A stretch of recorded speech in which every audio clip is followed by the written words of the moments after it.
And you want me to unmute mine too? That's your one. Only,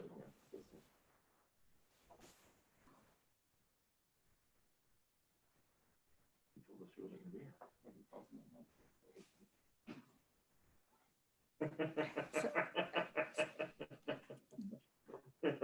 I'm not surprised. So we're good, Gloria, whenever.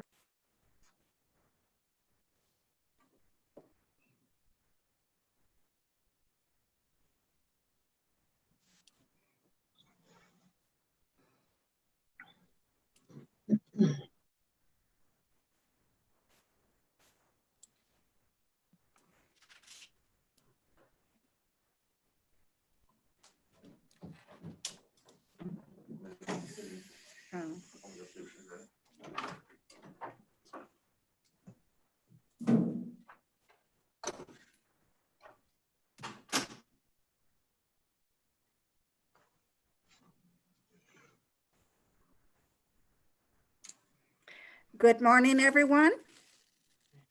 Good morning. I'm waiting for Sarah to do the roll call. Supposedly she was doing the roll call.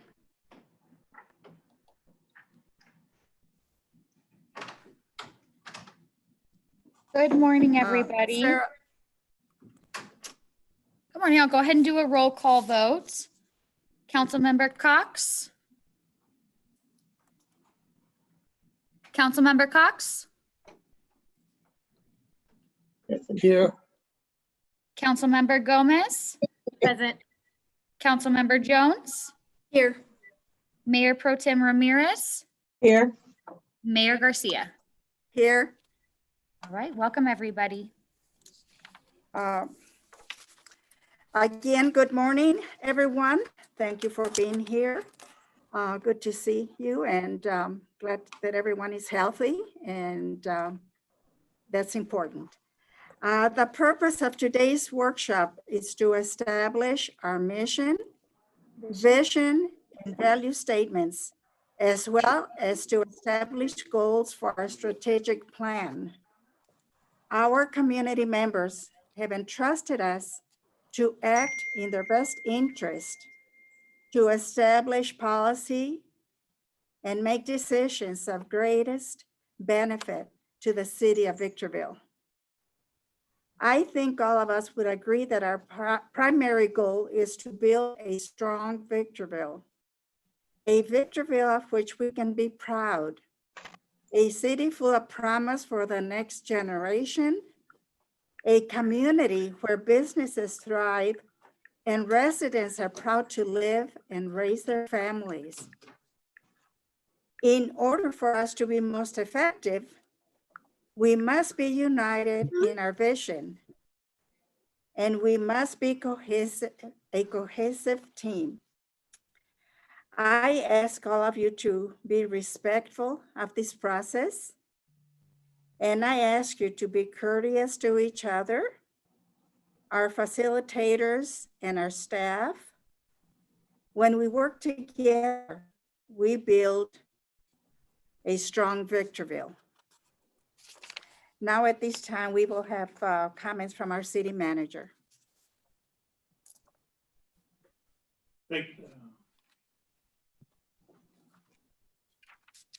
Thank you, Madam Mayor and members of the council. Today, we are serving to fulfill the Keith, I desire. don't mean to interrupt, but did Gloria formally open the meeting? Yes, I did. Let me start over again. I think we got sidetracked with Sarah doing the roll call. Today is July 28th, and it's 9:04. And I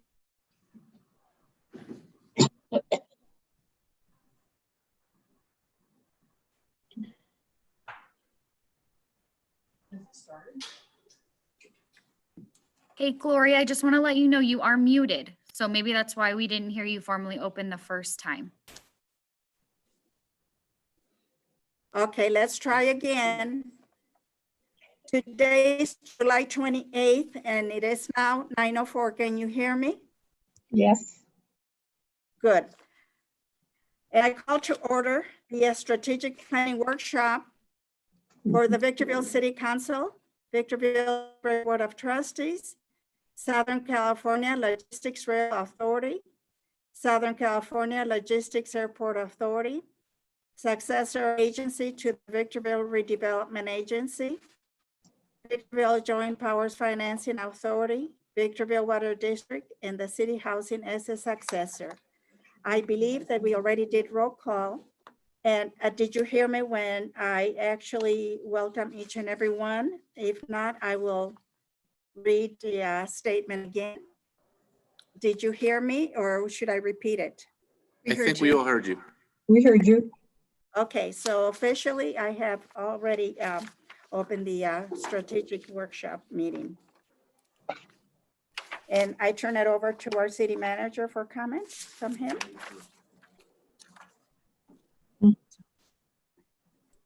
It's your turn. Thank you, Madam Mayor and members of the council. Today, we are serving to fulfill the desire by the council to develop a long-term vision, mission, and goals intended to guide us into the future. To get to this point, we as the council, staff, and our professional management consultant have spent a considerable amount of time and energy to develop this workshop setting. Among our combined effort, we have conducted a governance team relations workshop this last February. At that workshop, we focused on the roles of council and staff and ultimately decided what we call council norms for effective governance. This was the first step in leading us towards our ultimate goal of developing a strategic plan. Along the way, we conducted interviews among all council members, members of the leadership teams. We also included the public by seeking community input as to what our residents see as their priorities. Our workshop today will reveal the work product of these efforts, and it is next intended to refine our collective input to become a singularly adopted vision, mission, and goals of the Victorville City Council. It's my perspective that members of the public and members of the city staff look up to you as the council for guidance. Having a clear and agreed upon vision, mission, and goals is a valuable tool for us all to know where the council wants to go. I, as your manager, look forward to leading our staff of dedicated city employees to achieve your vision, mission, and goals. Now, I'll turn the conversation over to Ms. Jan Perkins, Vice President of Management Partners, to lead the workshop presentation. Good. Thank you so much, Keith. And hello, members of the City Council. Very, very happy to be with you today in the Zoom room. I would like to introduce Gloria Hurtado, who you all have met before, and Claire Coleman, who is our management analyst assigned to this project, who will be driving the PowerPoint and who has been preparing that along with strategic planning documents and working on many other materials behind the scenes. So we're very happy to be here with you today. We'd like to just run through the objectives for today's session. We are scheduled to end no later than 1 o'clock, and we will attempt to be as efficient with your time as we possibly can. Our objectives for this session with you is to work with you to establish goals, strategies, and your priorities for the current fiscal year. Establish the mission, vision, and value statements, and hear your ideas about communicating with the public about the strategic plan. And then, as always, when there's an opportunity to get together like this, to strengthen teamwork. On the next slide, the agenda for today is going to follow that same structure. We're going to provide you with just a brief overview of strategic planning and the information that was gathered as part of this months-long process, including the environmental scan that staff put together and which Keith is going to provide. And then we'll move right into the goals, and then the mission, vision, values, and then communications.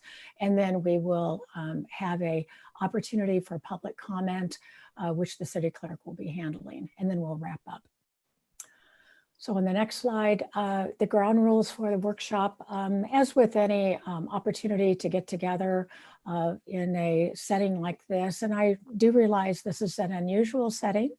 You have been meeting, as so many other city councils have been meeting, in a video environment, given the times that we're in. But with any workshop that's an opportunity for having a conversation, some of the simple ground rules are to assume good intent. People look at needs and goals from very different perspectives, which is always a good thing. So hearing each other's points of view is very important. So seeking first to understand and then to be understood, seeking consensus. And today that will be important so that the city council ends today with a consensus on priorities, and so the staff can have some clear direction for the future. Staying focused, and as facilitators, we will do our best to help with that effort. And then, as always, modeling how we want others to act. And that's just something that is part of good governance. So on the next slide, the bike rack, if things come up today that would require some additional work, some additional conversation, or maybe follow up by staff, we will keep track of those so that we can stay on point with the agenda for today. But we'll use that as a time management tool if that's needed. So we'll keep track of that. So I'd like to turn it over now to Gloria Hurtado, who will just run through a few points about strategic planning. Sure. Thanks, Jan, and good morning, everyone. Nice to see your faces on screen. So why do we do strategic planning? Like every other city, it starts with limited resources. That includes financial resources as well as people resources. So with those limited resources, we want to make sure we're moving in the same direction. We're more effective and successful when we're moving in the same direction, when we're focused on priorities. Next slide. Strategic planning can help us avoid some very costly mistakes and also helping to strengthen our team and the teamwork within the organization. Next slide. Strategic planning establishes a focus. So as you will today identify your priorities, those strategies, it will be the focus of the organization. It allows us to then target our resources and our systems to accomplish that, and at the same time achieve the results that we want, the desired outcomes, and also to strengthen our teamwork. The framework that we've put together for the strategic plan will be your mission, vision, and values, which we'll work on today. Your multi-year goals, which you've already looked at in your workbook, and each of those goals has some strategies to be implemented, and then your implementation action plan will actually help you achieve those goals. In terms of the information that was gathered to put this strategic plan together, it started several months ago with the council interviews, and Jan completed those. We also did surveys. So we did an employee survey and a community survey. And I think one of the really important things for the council to hear is that the community, there were over 200 responses to community survey that was posted online. And that is a pretty good response, although I would footnote that it was prior to the pandemic. And the community identified some priority areas, some major themes that were consistent with what the employees identified in their survey. The departments also completed a gaps analysis. And then, as we said, there was an environmental scan that Keith will go through. I'm going to turn it over to Jan here. Yes, this slide just highlights some of the key council input when I had an opportunity to meet with each one of you to hear what you are hoping to accomplish through the strategic plan and important goals for the future. You shared with me the importance of having a balanced budget, focusing on the fundamentals of the city, sustainable development, economic development was on the minds of a number of council members. Having effectiveness and efficiency in your public safety, a successful fire department, which was a relatively new initiative for the city, building vibrancy within the community, having a bright future for your children within the community, an appreciation of the arts, Old Town revitalization, cybersecurity was on the minds of a number of you, and improving public image. Those are some of the highlights, but we've attempted through the strategic planning process to incorporate all of the council's interests within the goals and strategies. So back to Gloria.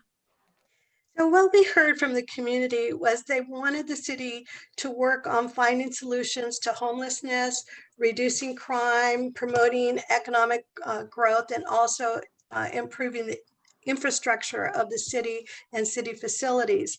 The top priorities for the community were public safety, economic development and job growth, fiscal health, and the infrastructure and maintenance of those city facilities. So not just roads, but also city facilities.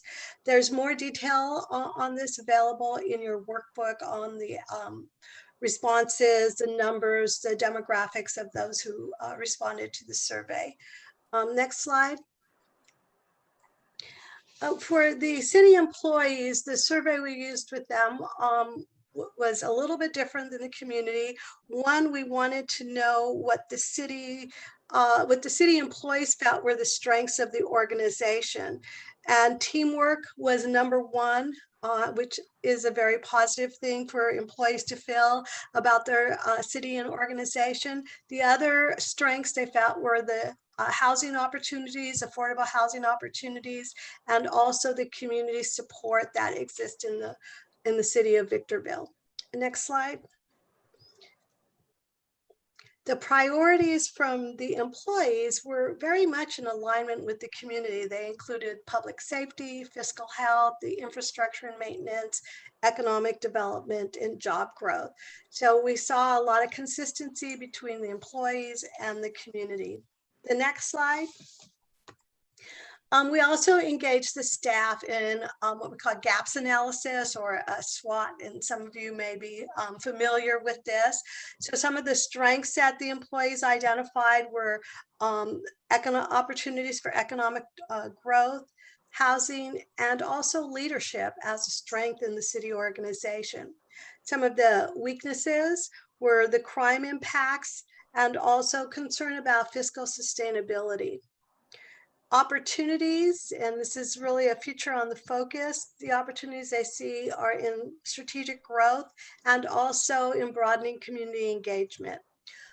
Some of the threats or obstacles that may be encountered are financial sustainability, which is probably even more important as we get through this pandemic, and crime and homelessness, or addressing homelessness.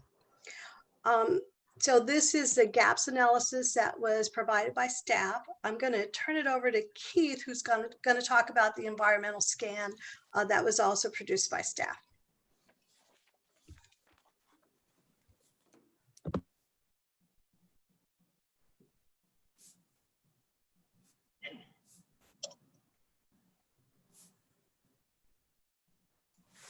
I think you're muted, Keith.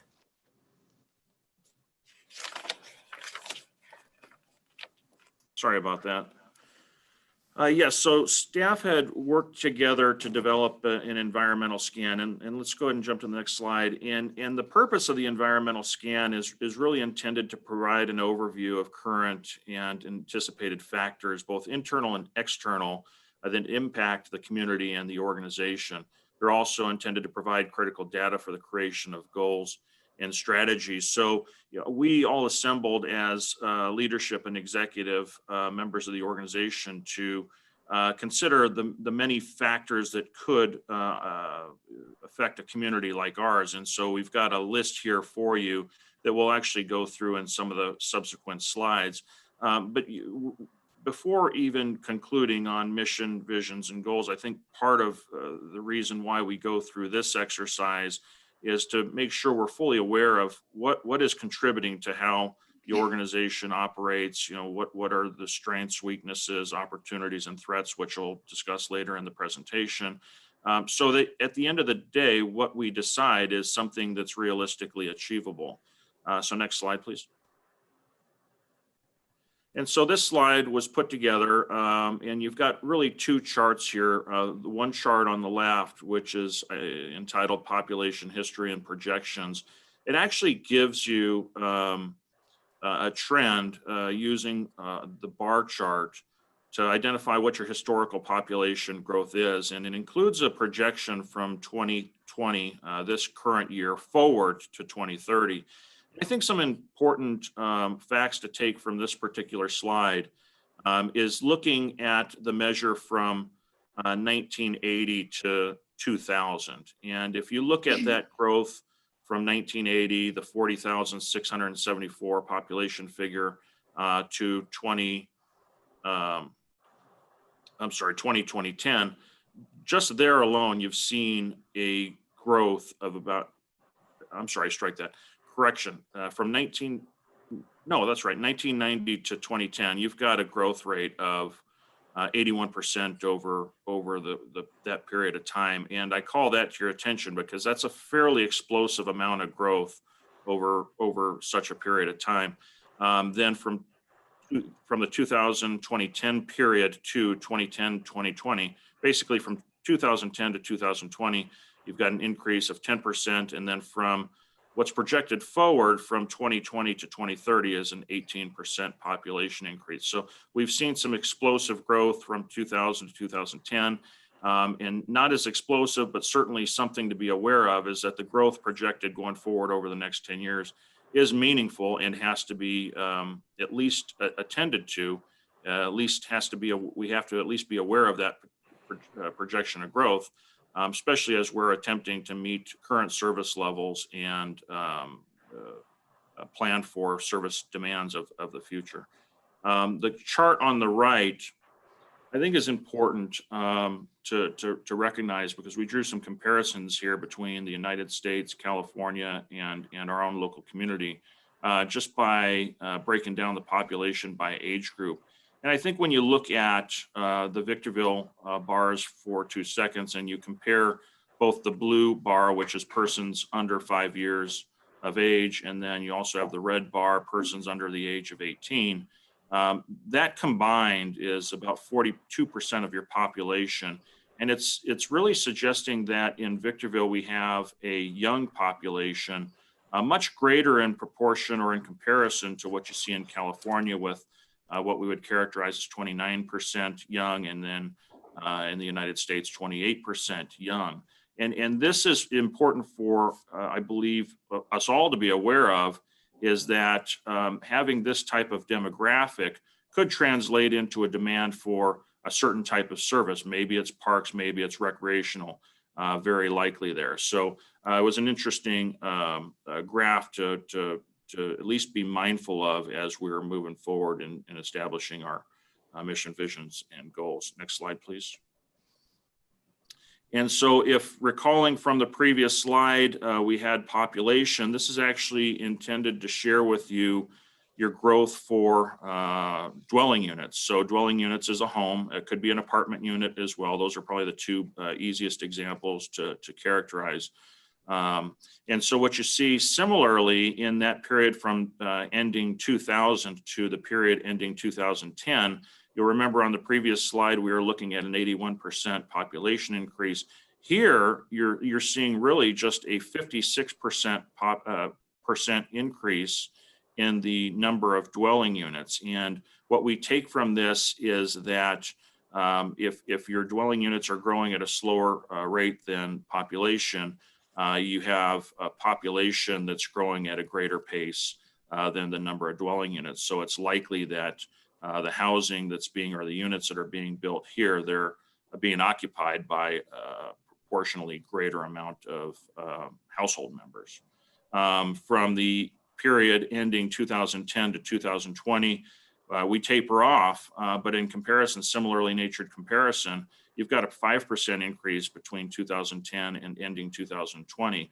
And going back to the previous slide, if we were to compare that to population, that 5% compares to 10%. So our population is growing at a faster pace than our dwelling units. Let's go ahead and go to the next slide, which is the general fund. And this is a chart that we should be familiar with. This is a chart that was actually used in our public safety plan. It's also been used as a part of our last fiscal budget that we adopted. And as we've been attempting over the last couple of years to be much more fiscally prudent, much more fiscally aware of the cash position and the cash health of the general fund, one of the things that we've done in this chart to help illustrate the issue that's facing us, but quite honestly, it's facing pretty much every city throughout California, is comparing your revenues and expenditures, and then of course seeing the trajectory of that, the impact of that, and how that relates to cash. So on this particular chart, it's important to recognize first that the blue line is the revenue line, which you can tell is growing at a fairly flat pace from the 1920 fiscal year going forward. But then the expenditure line, which is the red line, and you see them intersecting, really in this fiscal year that we're currently in. And what that means is your expenditure levels are growing at a faster pace than your revenue levels are growing at. And so what that's meaning is you're spending more than you're making, and you can do that so long as you have an ability to offset it with actual cash. And that's what we're doing in this fiscal year. That's how we adopted this fiscal year budget, depending upon your general fund reserves. And so the lines in the bottom are intended to illustrate your unencumbered fund balance, or cash, as I would call it, that's in reserve. We have a reserve target of 15%. This last fiscal year, we reported that we exceeded it to the order of 19%, but that effectively becomes useful to help balance out some of these cash needs that your general fund might have. So in the lines of this chart, you'll actually see the general fund reserve requirement, which is the purple line, and that's measuring the 15% of your total expenditures. But then you're also seeing the general fund reserve in green. And effectively what you're seeing is the dependency upon general fund to balance your budget. And you can only do that so long as you continue to have cash available. And so you'll actually see the green line dipping towards zero, meaning that's effectively when you can project to run out of cash. So this is really intended to serve as a forecast to say, while you may deficit spend in this fiscal year, something's got to be planned for to reverse this course to where you've got the blue line being outpaced by the red line. And in giving some example, and we've shared these examples as a part of our public safety plan, and not to pick on the sheriff's contract, but we are very much aware of the sheriff contract, and it's not the only thing contributing to this red line, but it is an example. And we do know that without any revenue growth, and we've been projecting 1%, maybe 2% in some revenue categories growth rate going forward, just to compare that to what we know the county sheriff contract is going to increase by, we're expecting over the course of the next 4 years for an additional 5% annually. And that's not adding additional public safety members to the sheriff's contract. That's keeping the level of service as it currently is today. So clearly we've got a structural issue there. And so that's been a large part of the motivation to be before the council to discuss not only the public safety plan, but it did include recommendations that leads towards our ballot measure coming this November. If that does in fact get supported by the public, it'll do one of two things. First, you're asking the public if they want to support increased public safety, but at the same time, that will also help cure this deficit spend that you're seeing correlating between the purple and the green line. Next chart, please.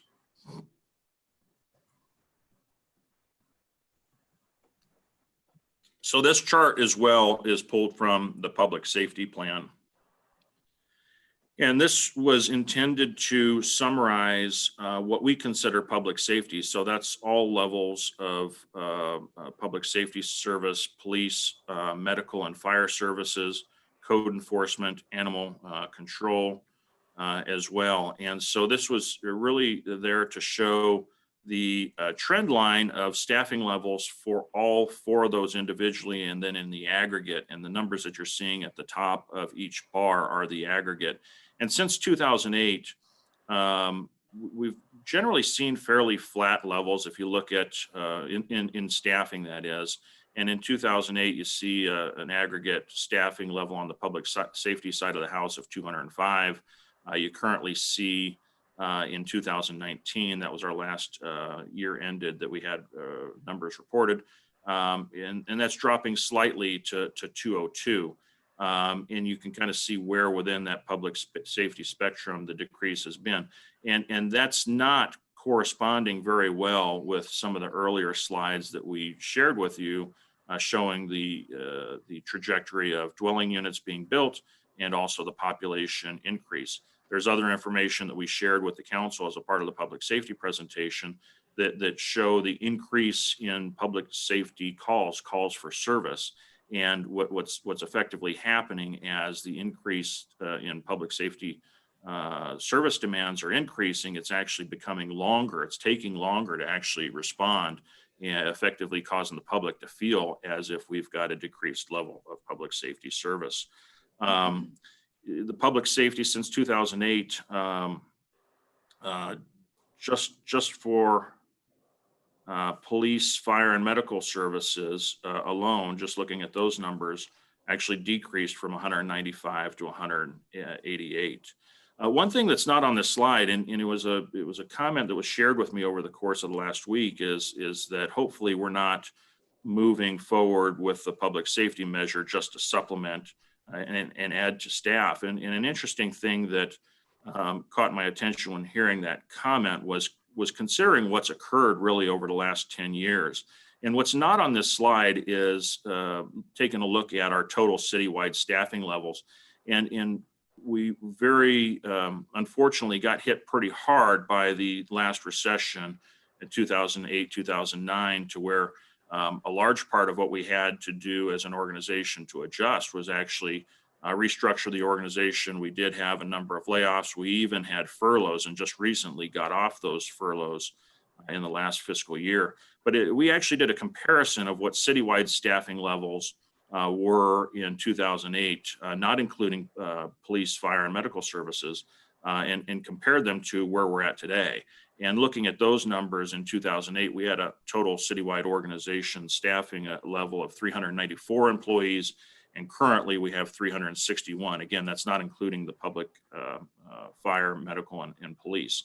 So I think the point with all of that is that we are actually operating with less staff today than we did 10 years ago, 12 years ago.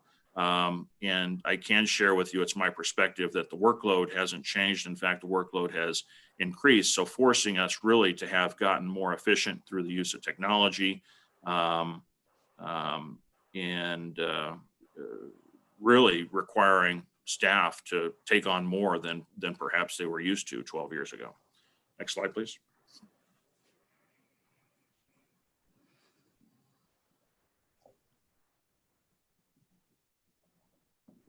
On the this chart was put together to again illustrate expenditure levels, and so in previous slide we saw revenues comparing to expenditures.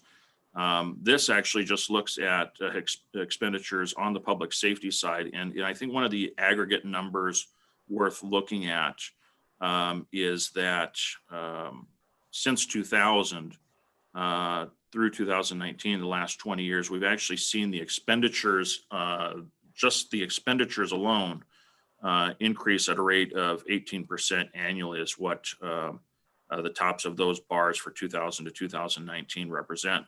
And in comparison, if we did compare the actual sales tax growth, and why I focus on sales tax is because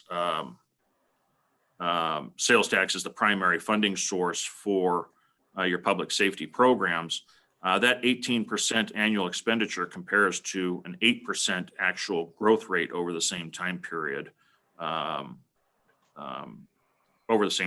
Just for sales tax growth alone, that's 8%. Is there something wrong with my video? Okay. Bear with me. You guys hearing me okay? Yeah, I just confirmed.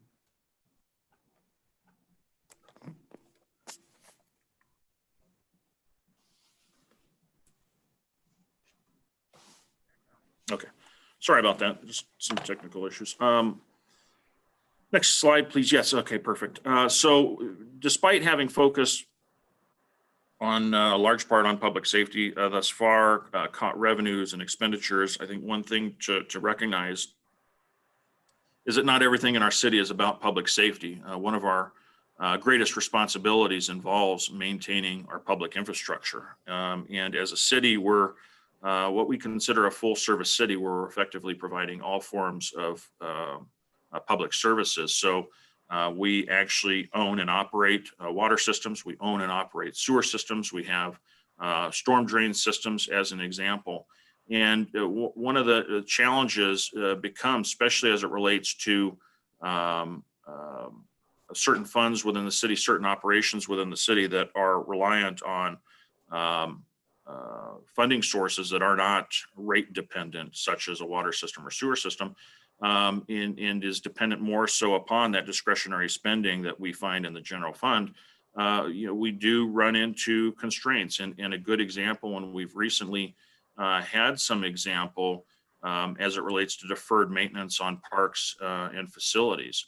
Not too long ago, very recently, and we just actually completed the work, but in large part due to the constraint on general fund, city-owned facilities such as West Wind's Sports Center, that was the most recent, where we had an emergency roof repair. We had a wind event, and effectively the wind did substantial damage to a recreational building out at the airport. Wasn't planned for. We have to attend to it on an emergency basis. And a large part of what's contributing to things like that is because there is so much constraint on the discretionary revenue such that the general fund creates to where that constraint actually forces a deferral of maintenance and upgrades to facilities. And typically what results from that, unfortunately, is a surprise emergency expenditure. So that's an example of one thing or one area that we're running into throughout the city. That's an issue that we're going to have to attend to and try to get out in front of, because the longer that we defer maintenance on certain items, the greater likelihood there is to actually have a surprise expense, an unplanned expense. Another example that this council is fairly familiar with is a storm drain failure that we had at Amethyst Road and La Mesa Road. And storage drain is another facility that is not, from a revenues versus expenditures perspective, has a structural issue. And that's an area, for example, where generally we know that it's an older system and requires additional attention in terms of maintenance. And we do get these surprise failures.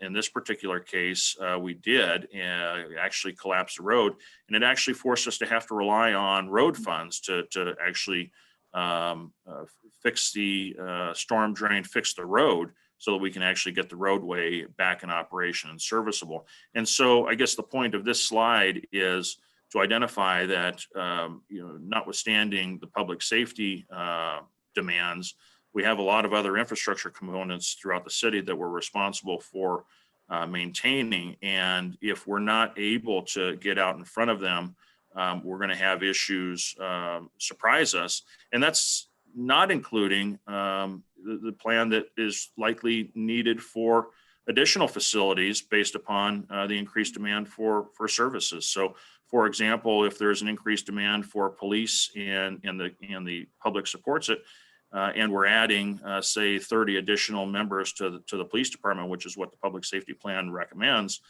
we are also going to have to start considering how do we attend to the fact that we've got 30 new bodies, and can we actually fit those folks in the older police station that we're currently operating out of right now. So we're really having to find a tough and delicate balance of maintaining our existing infrastructure and also being able to properly attend to the infrastructure needs for the future. Next slide, please.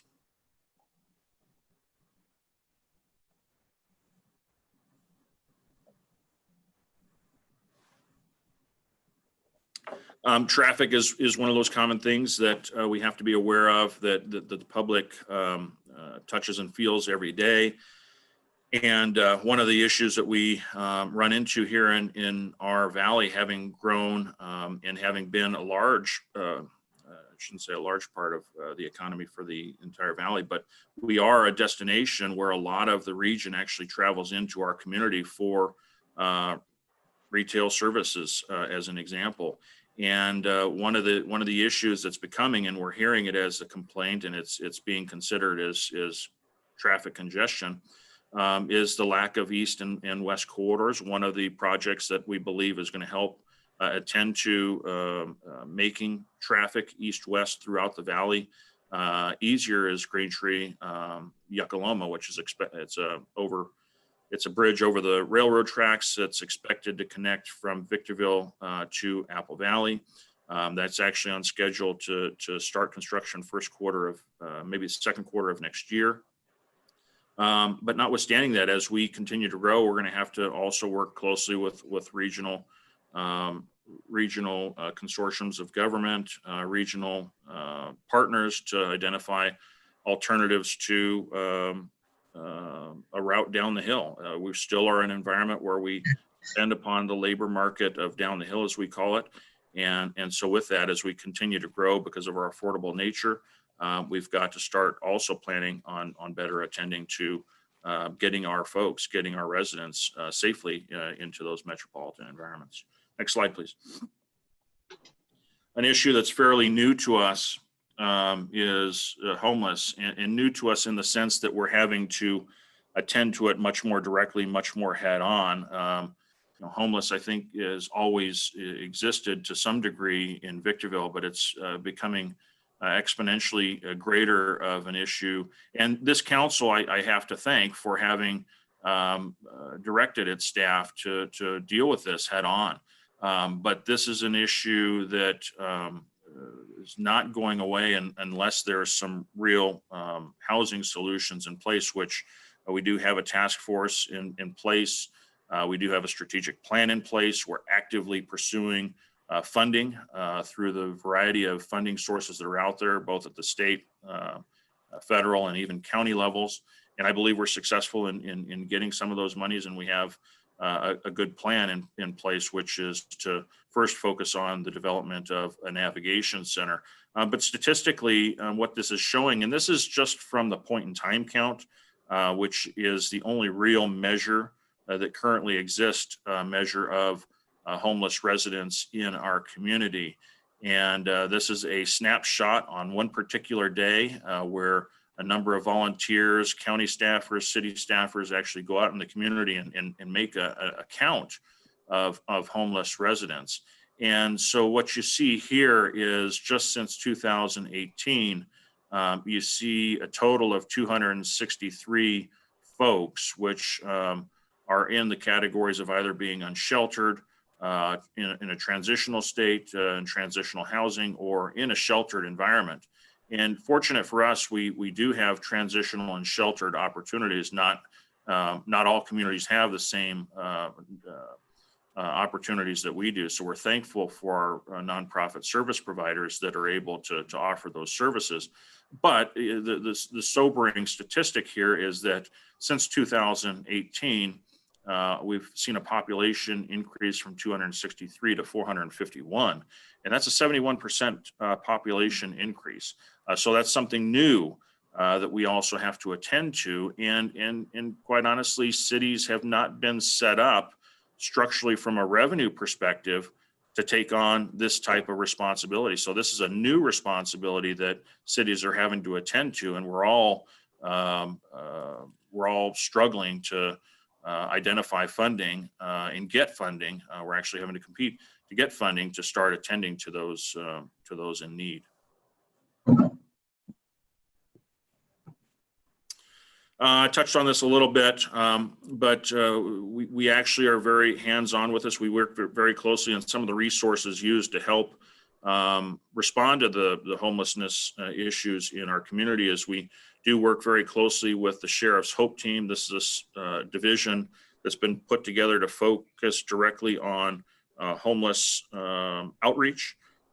It's a team of sheriff's deputies that make contact with homeless members in the community, talk with them, have conversations with them, try to connect them with resources. And it's not, I wish it was as easy as to say they run into members of our homeless community and ask them if they want services. It's a process to actually get some of these folks to actually be willing to take on some of the services. So we're establishing relationships with our homeless community through the Sheriff's Hope Team. We also use city's code enforcement to make similarly natured contacts and relationships, where our code team works very closely with the Sheriff's team. We also have to deal with the unfun or the unfortunate side of some of what we see out there, and that's the enforcement side. So we actually work very closely with the Sheriff's Met team. And then we have a homelessness solutions task force, which actually brings together a number of the nonprofit social service groups throughout the city, including the county, to actually start working together and identifying the best needs for the community, so that we can actually provide a shelter and beds for some of our homeless population. Next slide.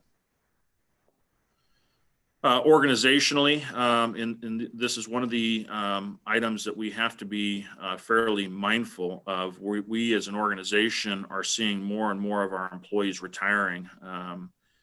Each time we have a retirement, we actually lose institutional knowledge, which is hard to get back. And so this slide is actually there to identify that not everybody in our organization is retiring tomorrow, but the early retirement age for public employees working for the city of Victorville is age 50. And if we were to try to characterize among those that are of retirement age or retirement eligible, about a third of our workforce is retirement eligible. And again, that's not saying that everybody's retiring tomorrow, but it's something additionally that we organizationally have to manage and plan for.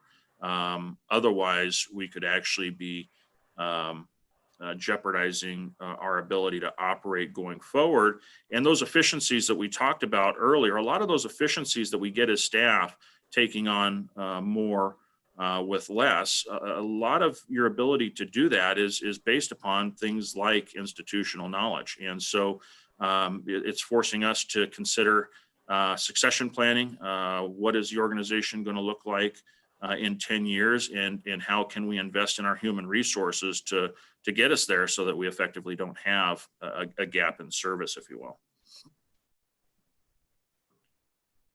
And I think with that, just bringing it to an end and kind of putting a bow around it, we shared this with you so that you're generally aware of the things that we think about and worry about as staff in terms of how we try to run the organization. So there's many factors to consider in planning for the future, and we wanted you to be aware of some of these factors, so that as we're deliberating mission, visions, and goals, we're aware of the issues that influence our daily business, and we're able to decide at the same time mission, visions, and goals that are realistically achievable. Okay. I'll turn it back to Jen, I believe. Me, yeah.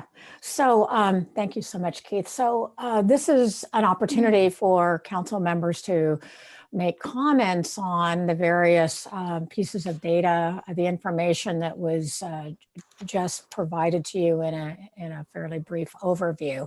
So we just like to open this up for any council member comments.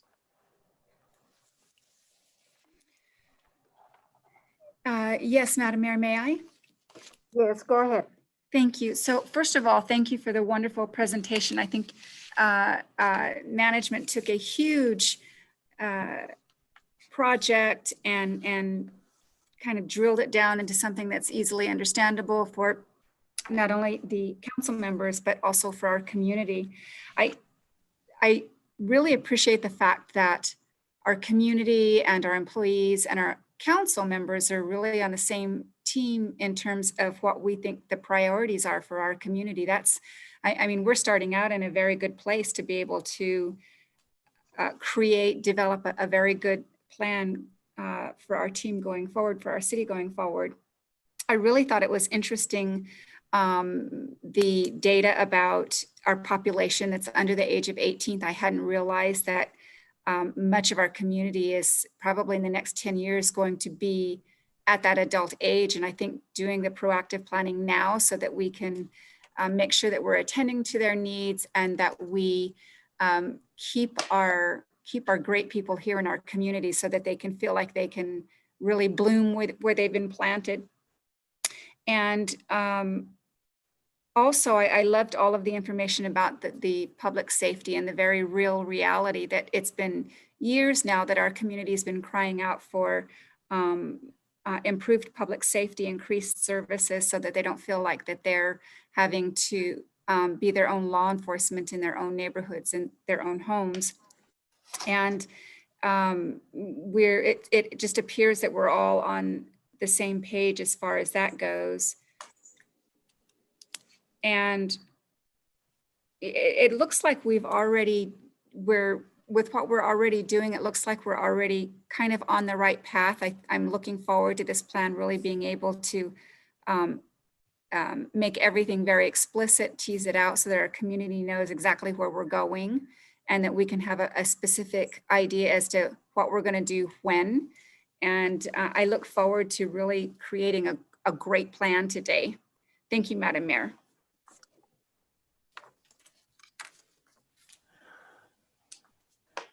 I would like to read a statement here before we have public comment. Well, I also have a comment afterwards.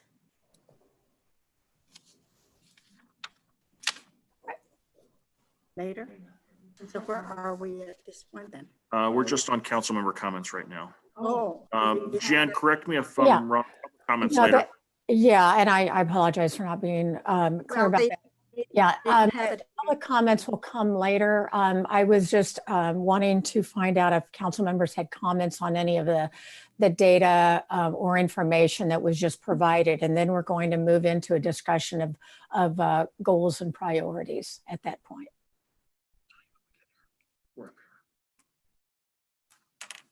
So what is this?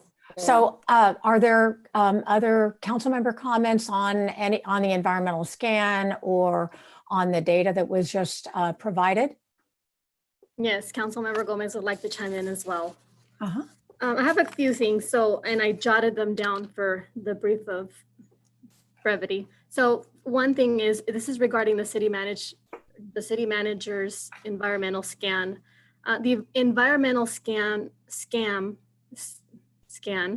seemed to have been used as a topic to propagandize and market the general presidential election, which is the general measure tax. That wasn't a scan of the environment in my understanding of the term environmental scan.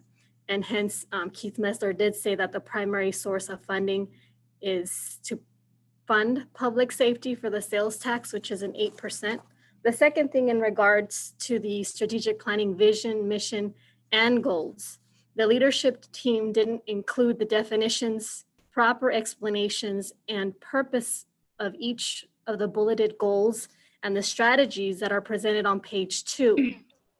I would have thought that the leadership team would have been true to the draft, and the draft says to serve the Victorville community through engagement and openness, providing high quality public services where residents and businesses can thrive.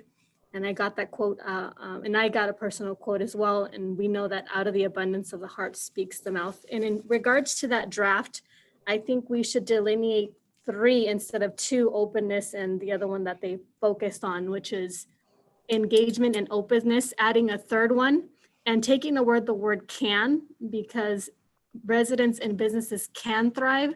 I don't think they require the word can, but instead residents and businesses thrive. The third thing is the redraft. This is regarding the draft vision statement for discussion. And so to state, it says the leading city of the high desert providing avenues for prosperity, in my mind's eye, implies that Victorville has already reached the apex of the term leading. So in the draft vision statement, which infers already have met the avenues for prosperity. Hence, and these are my understandings, if we've reached prosperity and there's no need to continue, I look at the subsidization of, that's heavily subsidization of the Green Tree Golf Course, which doesn't bear in mind the costs, and we continue to fall in these doldrums of despair, as well as other appropriations of monies that fiscally cause harm to the city of Victorville. The fourth thing is a point in time count regarding this being the measure to account for the data for homelessness and the individuals isn't, in my opinion, by any length statistically viable when this is a yearly point in time and it's hosted in a 5-hour time period by a few volunteers and some assistance of the San Bernardino County and some city staff. In fact, contacts from our city's sheriffs and code enforcement officers, along with the Met team, have exacerbated the relationships between our most vulnerable by harassment, by covering their badges, and by tearing down the homeless's homes and discarding most of their personal property without the fair option of holding their items for 90 days for a time period so that they can come back and regain their personal belongings. And lastly, I wanted to enter in today's record that we say in regards to the opening statements of the chair, we talk about professionalism and decorum. However, it's been quite some length of time that the only ID card of the council member, being myself, has been banned from entering City Hall with the freedoms that every other council member does have, with the exception of mine. I tried my badge today and it didn't happen. So there you go for what is fair and efficient and what it is that we call fairness. Thank you. Okay, are there other council comments about the environmental scan before we move into discussion of goals and strategies? Okay, I don't think there are. So Claire, if you would move to the next slide, please. Okay, so really the main event of the day is for us to have a conversation with the City Council to get your feedback on the multi-year goals and specifically to get your priorities for the current fiscal year. As Keith mentioned at the beginning in his opening comments, a great deal of work has gone into this by the leadership team as a way to really tee it up for you in an efficient way to then get your feedback. And several council members did take the opportunity to provide some feedback in advance, which is very helpful on the goals and strategies. So what we would like to do, if Claire, if you'd move on to the next slide. So just to orient you, I know all of you have the workbook, and for the purpose of the public, it is of course on the city's website. A workbook was prepared that includes all of the 7 goals, each of which has a number of strategies, and the leadership team has identified the potential years to achieve the strategies, or at least to make substantial progress for the strategy, since nothing can be successful if everything needs to be is to be accomplished in 1 year. So obviously this is a multi-year strategic plan, and the idea is to identify realistically when things would be achieved, or at least substantially started. So I would like Claire to just do it's called a share on Zoom of the workbook, in part for the benefit of the public, so that we can do an orientation to that workbook and to the strategies. Thank you, Claire. So if you would just move in, Claire, to the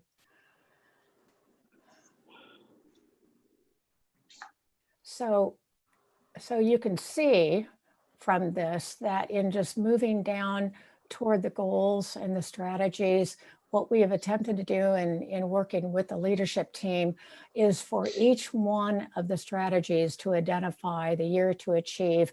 And in some cases, there are a few comments, not on this particular page on goal C, but I think moving back up, for instance, on this one, goal B, some of the strategies are dependent upon the tax measure. And so that was an important note to make. So what we attempted to do was to be as informative as possible in this information. So for the council members who did have an opportunity to provide some pre-input as to some of the wording and also some of the potential structure of the of how some of the strategies were arrayed, what we're proposing is that we first get the priorities for the current fiscal year from all of the council members.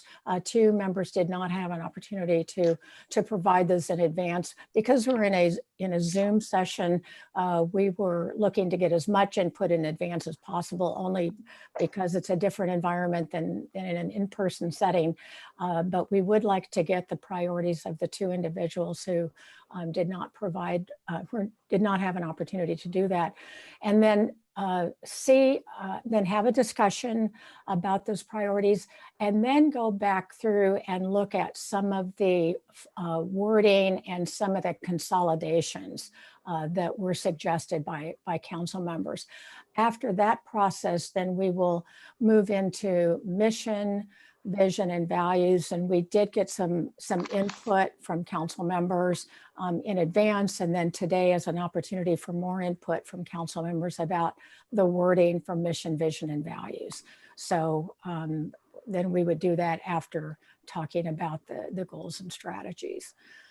So if that's acceptable, what we would like to do now is to ask both council member Ramirez and Gomez to take a look at your workbook and the strategies. There are actually 48 strategies in the workbook that Claire just showed.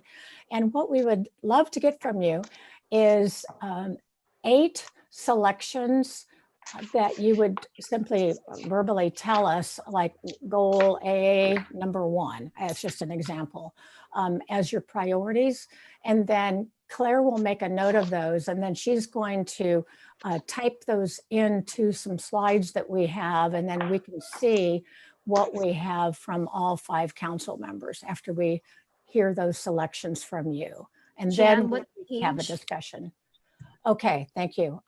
So you would be looking at starting in the workbook on page 3.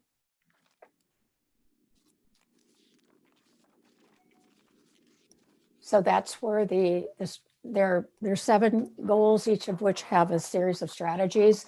And out of all of the strategies, we're looking to see for the current fiscal year,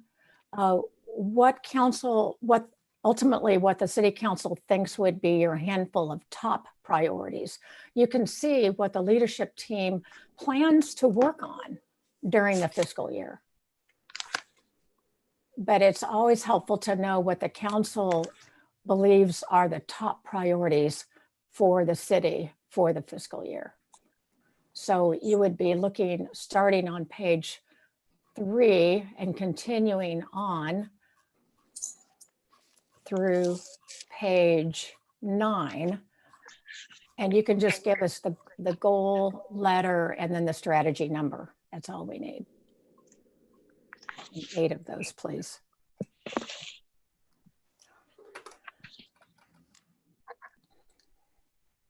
We'll just give you a few moments to do that.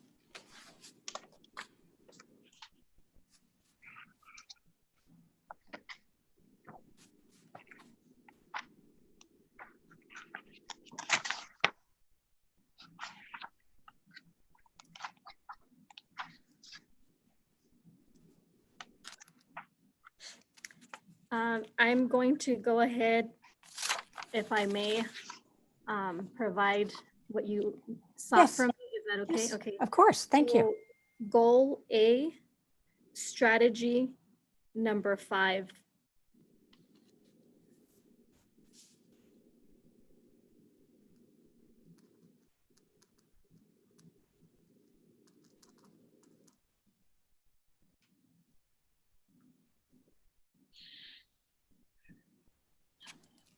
You have others? Oh, I thought you were gonna go one by one. Okay, Oh, no, so no, you want us to do all of them. okay, Got just, it. I got it now. okay. So we just like all of yours.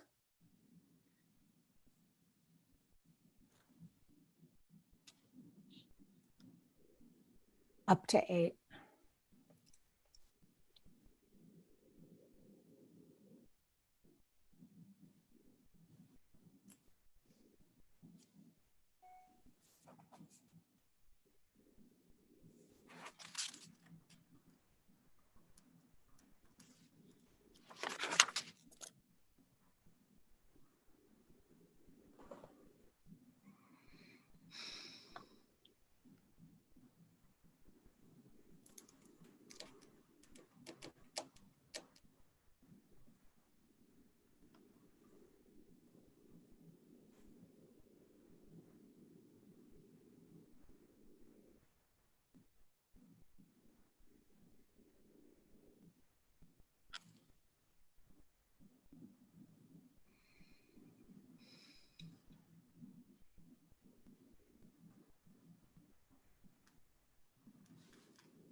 So I'm ready. I don't know if Rita is.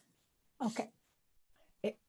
So If- the second one is goal B, strategy number 4. Goal C. I don't understand what the term property registration system is. I'm just surmising that we have so much empty lots and we have to do something with it. I don't know what it means though. So I'm between 6 and 7. If I understand the definition of property registration, I might be able to determine if it's 6 or 7. That's for goal C.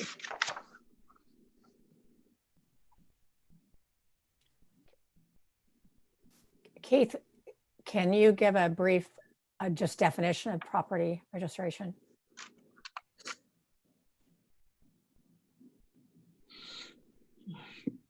Madam Mayor, if Sophie Smith is on, she may be able to describe the property management system better. I think to generalize it, there was a vision of having a software registry system of properties available for development, I thought, but Sophie Smith, I believe she's on now. She may be able to characterize that better than I.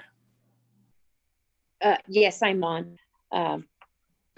Good morning, Mayor and Council. So the vacant property registration system is being worked on by our code enforcement division with the help of our building officials office. What it is there's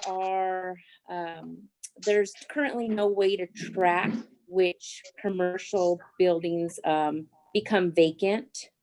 And what they're working on is a system that will help do that so that code enforcement can more regularly check those properties for things like they will experience a high volume of vandalism. In some cases, they become a target for the homeless, et cetera. And we end up having, especially as it relates to Old Town, sometimes we've had fires in those buildings. And so finding a good system to have the property owners actively register the properties as vacant so that code enforcement and the city team can be a little bit more proactive in helping to kind of monitor those buildings is something that they are trying to put in place, have started, and want to actually focus on that for the 2021 fiscal year. Thank you, Mrs. Smith, for that explanation. So goal C, strategy 7. Okay. Goal D, strategy number 5. Goal E, strategy number 8. And goal F, strategy number 4. Okay, very good. Councilmember Ramirez? How many can we have? May I ask? Up to 8 out of all 48. Okay, well, I have more than 8, so let me go back and decide which. Okay, I know that's always the difficulty. Yes. So other than that, I have them all. Okay, let me just look, and I'll tell you, I have them listed up. So let me just go back, and I can read it to you in 1 minute. Okay. Okay. Starting with goal A. Okay. Okay. Strategy number 3. For goal B.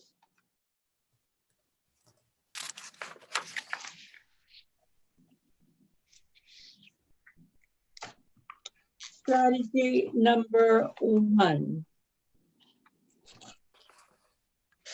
For goal C.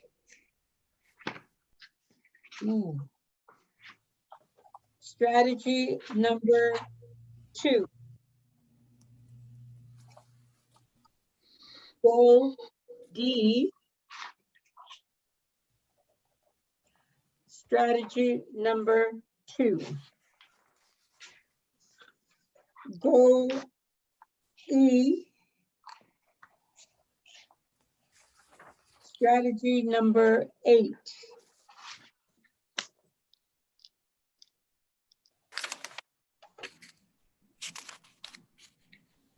Goal F.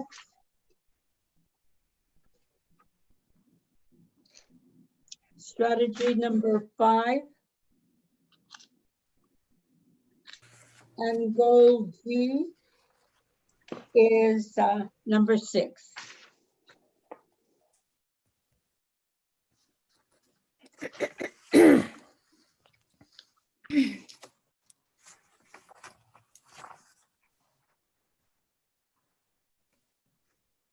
Okay.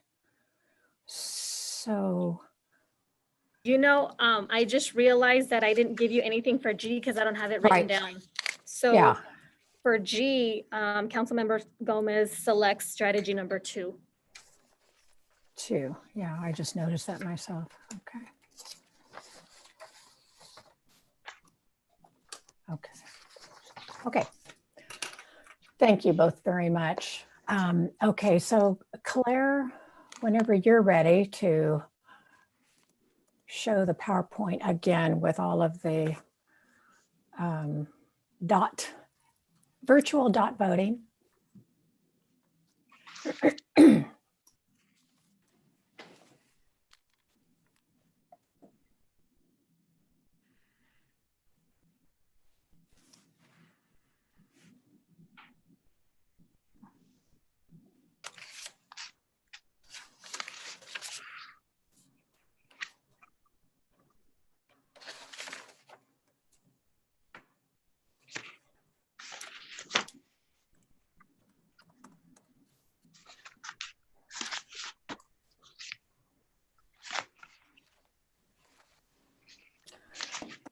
Okay, so let's look at the ones where we have 3 or more. So on this first page for A, we have 2 with 2. On B, we have 1 with 3. Claire, let's just sort of skim through these and let's just see what we have. Looks like on D, there's 1 with 3. That's on the Homeless Solutions Task Force, 1 with 2, dealing with homelessness as well. Let's see, on E, we have a couple of 2s, and on F, we have a couple of 2s, and on G, no, just 1s. Okay, so it looks like, so going back up to the top, let's see here. So the ones that do have a majority of the council are Public Safety Strategy 1, proposing the tax measure, pardon me. And then on the next slide, Claire, goal D on reducing homelessness, which is providing leadership and support through the Homelessness Solutions Task Force. So those are 2 definite council priorities that have a majority of council members. And then we have several with Jen, can I interrupt for just a moment? I need to understand something. Okay, Mhm. a couple things. The first thing is this is presuming fiscal year ending 2021. So June Correct. 30th. Okay. And then the other thing is I noticed on, for example, using goal D, to put forward, there are 3 strategies in there that are currently part of the Homelessness Solutions Task Force Strategic Action Plan. So do we want to duplicate those efforts? Yeah, well, and in fact, a number of those are going to proceed because of there are tasks involved, and the workbook shows, the workbook shows the years that would be allocated to different things. So you're absolutely right that a number of these things are going to be proceeding anyway. But what we're really hoping to find out is, so for the current fiscal year, what might be a handful of top priorities for the city council, so that in the end, the council can say, these are our 4 or 5 or 6 top priorities out of all of the things that are going to be worked on during the fiscal year. That's the concept. Okay, and then one more general question on goal D. Yes. All of those have to do with day-to-day operations. And when I look at that as more within the purview of the city manager and not the purview of the city council. It's policy versus administration. And so for me, I would just take out all of G and not even use one of your votes on that, because the council is not really in a position to direct the city manager as to how he carries out the daily functions.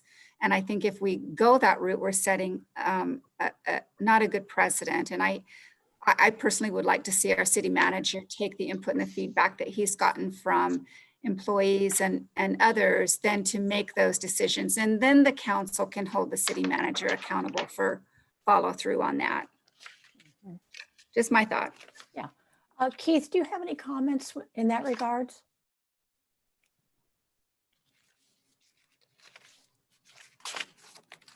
With regards to goal G? Because it certainly is an approach to have that as almost a, internal organizational goal that is underlying many of the others. But I'd like to get your thoughts on that.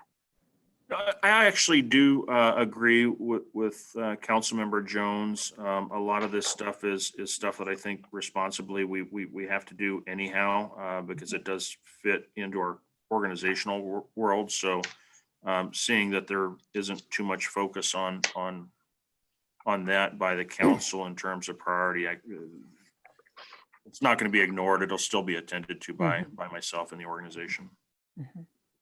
Right.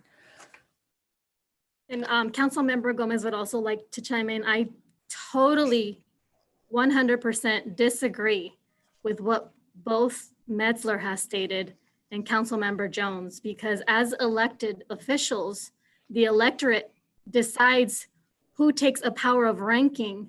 And the organizational chart states, first of all, that the people, the voters, the stakeholders are at the top hierarchical rank, followed then by the wishes of what we succumb as elected officials to their desires.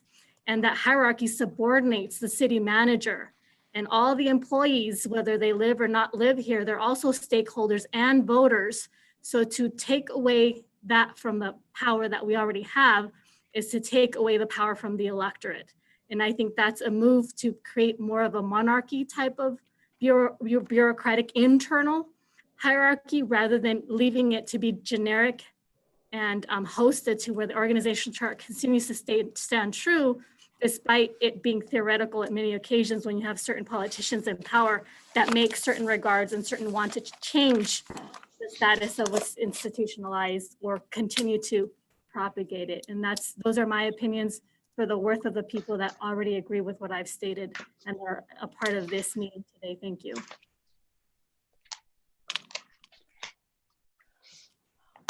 Okay, so in terms of setting council priorities, so the ones that also received, two votes, if you will, dot votes in this regard. I wanted just to ask if there are council members that would like to suggest that some of those might be, I don't think in terms of priorities, you don't want 10 because it's difficult to say there are 10 top priorities. But if 2 is a good number to have in terms of council priorities, but there may be some where there are 2 X's that council members might like to take a look at and suggest that 1 or 2 or 3 of those should actually rise to the level of a priority through consensus discussion of the city council. So just wanted to offer that as an opportunity for discussion by the city council. I totally agree with that. I think the question here is the question of policy versus administration.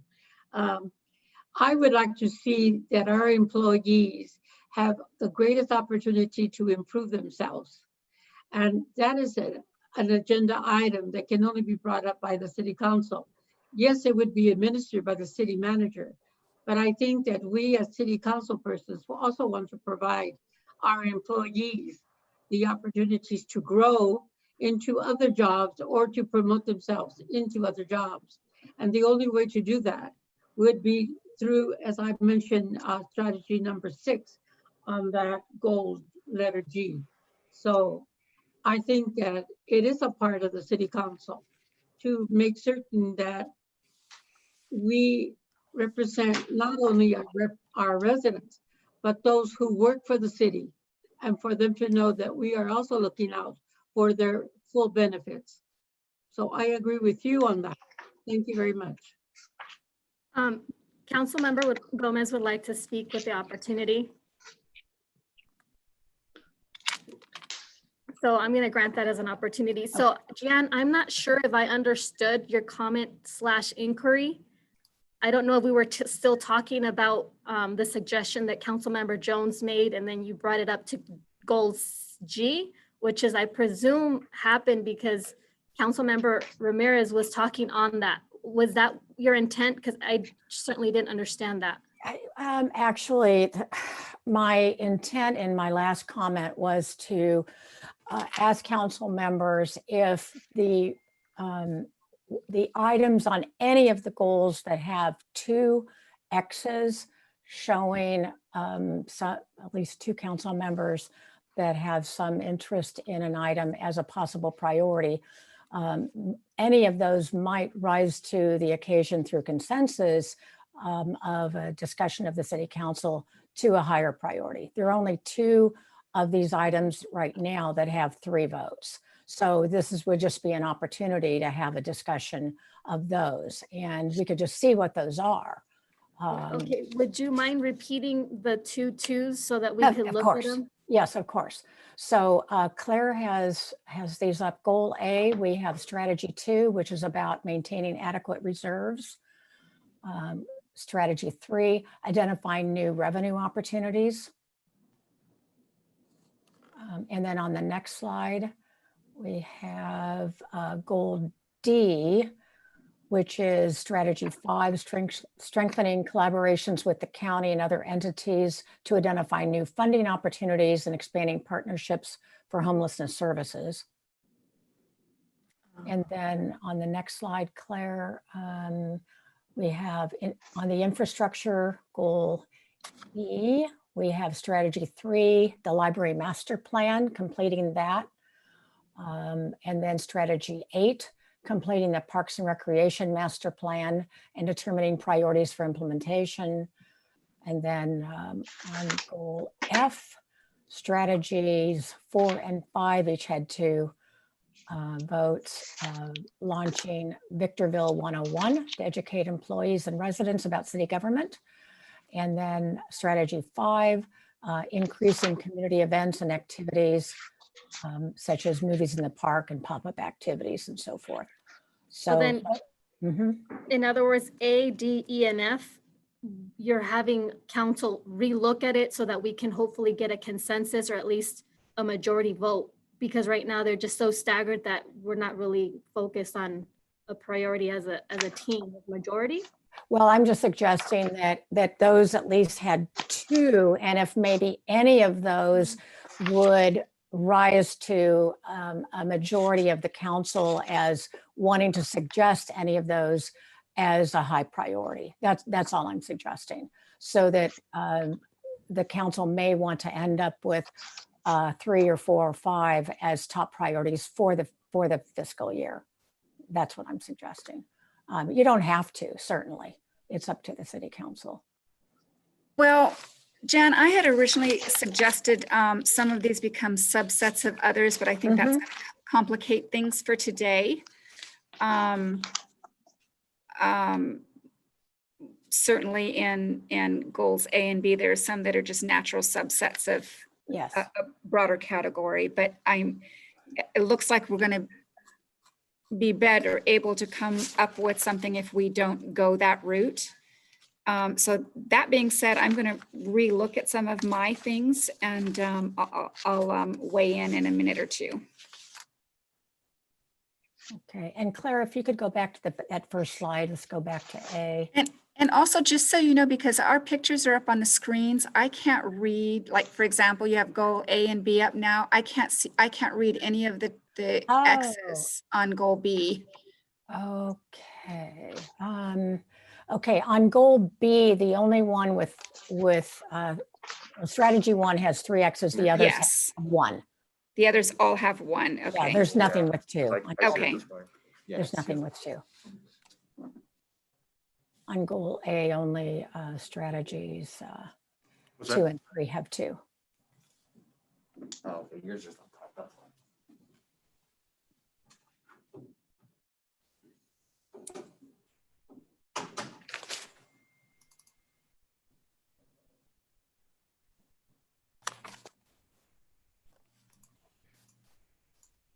And how many checks do we have on goal D? Strategy 1. Claire, can you show that? Strategy 1 only has 1 check. Wow. So Claire has created a slide that shows, so Claire, if you would please show that. She has created a slide that shows all of the strategies with 2 or 3 checks, which may be helpful.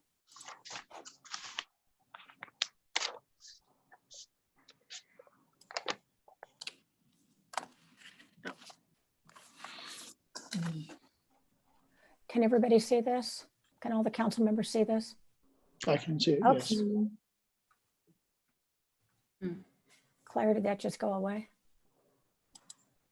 Make it bigger.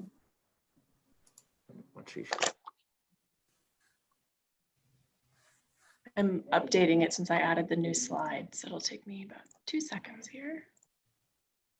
I think this may be easier to do it this way on one slide. Thank you, Claire. Mhm.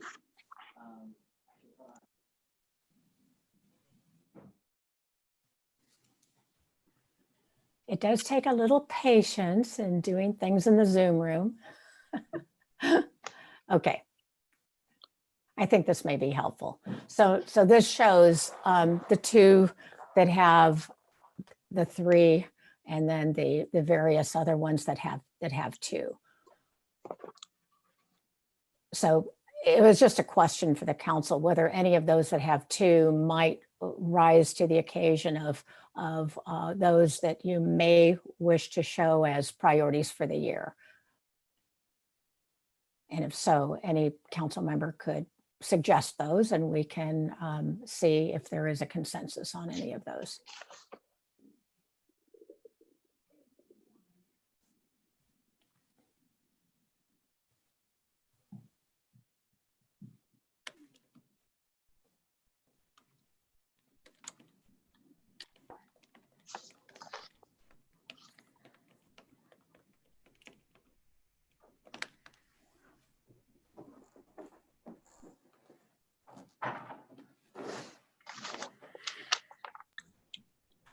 You know, when you made that slide, oh, you know what? I have it on the other side. No worries. I got it.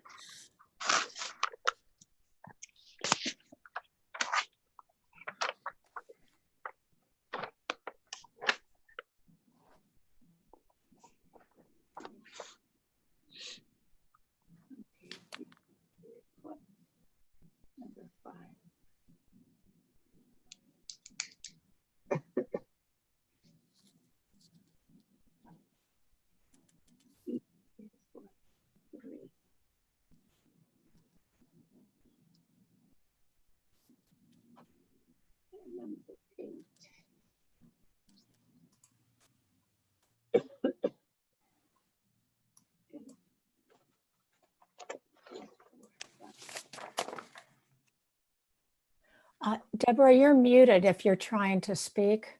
I see that it looks like you're talking. I'm so sorry. Yeah, Thank okay, you so no. much. I had someone in helping me with the technical issues. Okay. All right, so this will help me in kind of taking another look at this.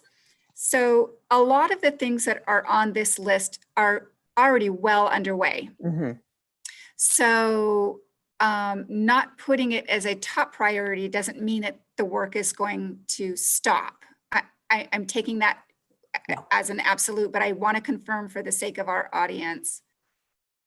Yeah, yes, and Keith certainly can speak to that. But again, in the workbook, the years have been allocated Yes. by the staff. Yes. And Keith, do you want to speak to that? Yes, I can, and I think that's a good point, and I think that's also an opportunity to recognize the amount of time that has gone into this, and I think this conversation, this workshop with the council certainly was envisioned much earlier. Of course, COVID changed the world, but I believe it was March or April when we were originally intending to have this workshop. So some of what we have in here was not as definite back then as it is now, considering some of the direction and actions of the council. So considering that fact that direction has been given by the council on some of these items, including the master plan for parks and library, those things would continue unless, of course, the council took action to change course. But we're not interpreting this to change those past directions. Okay, just give me a little bit and I'm going to see what I can come up with.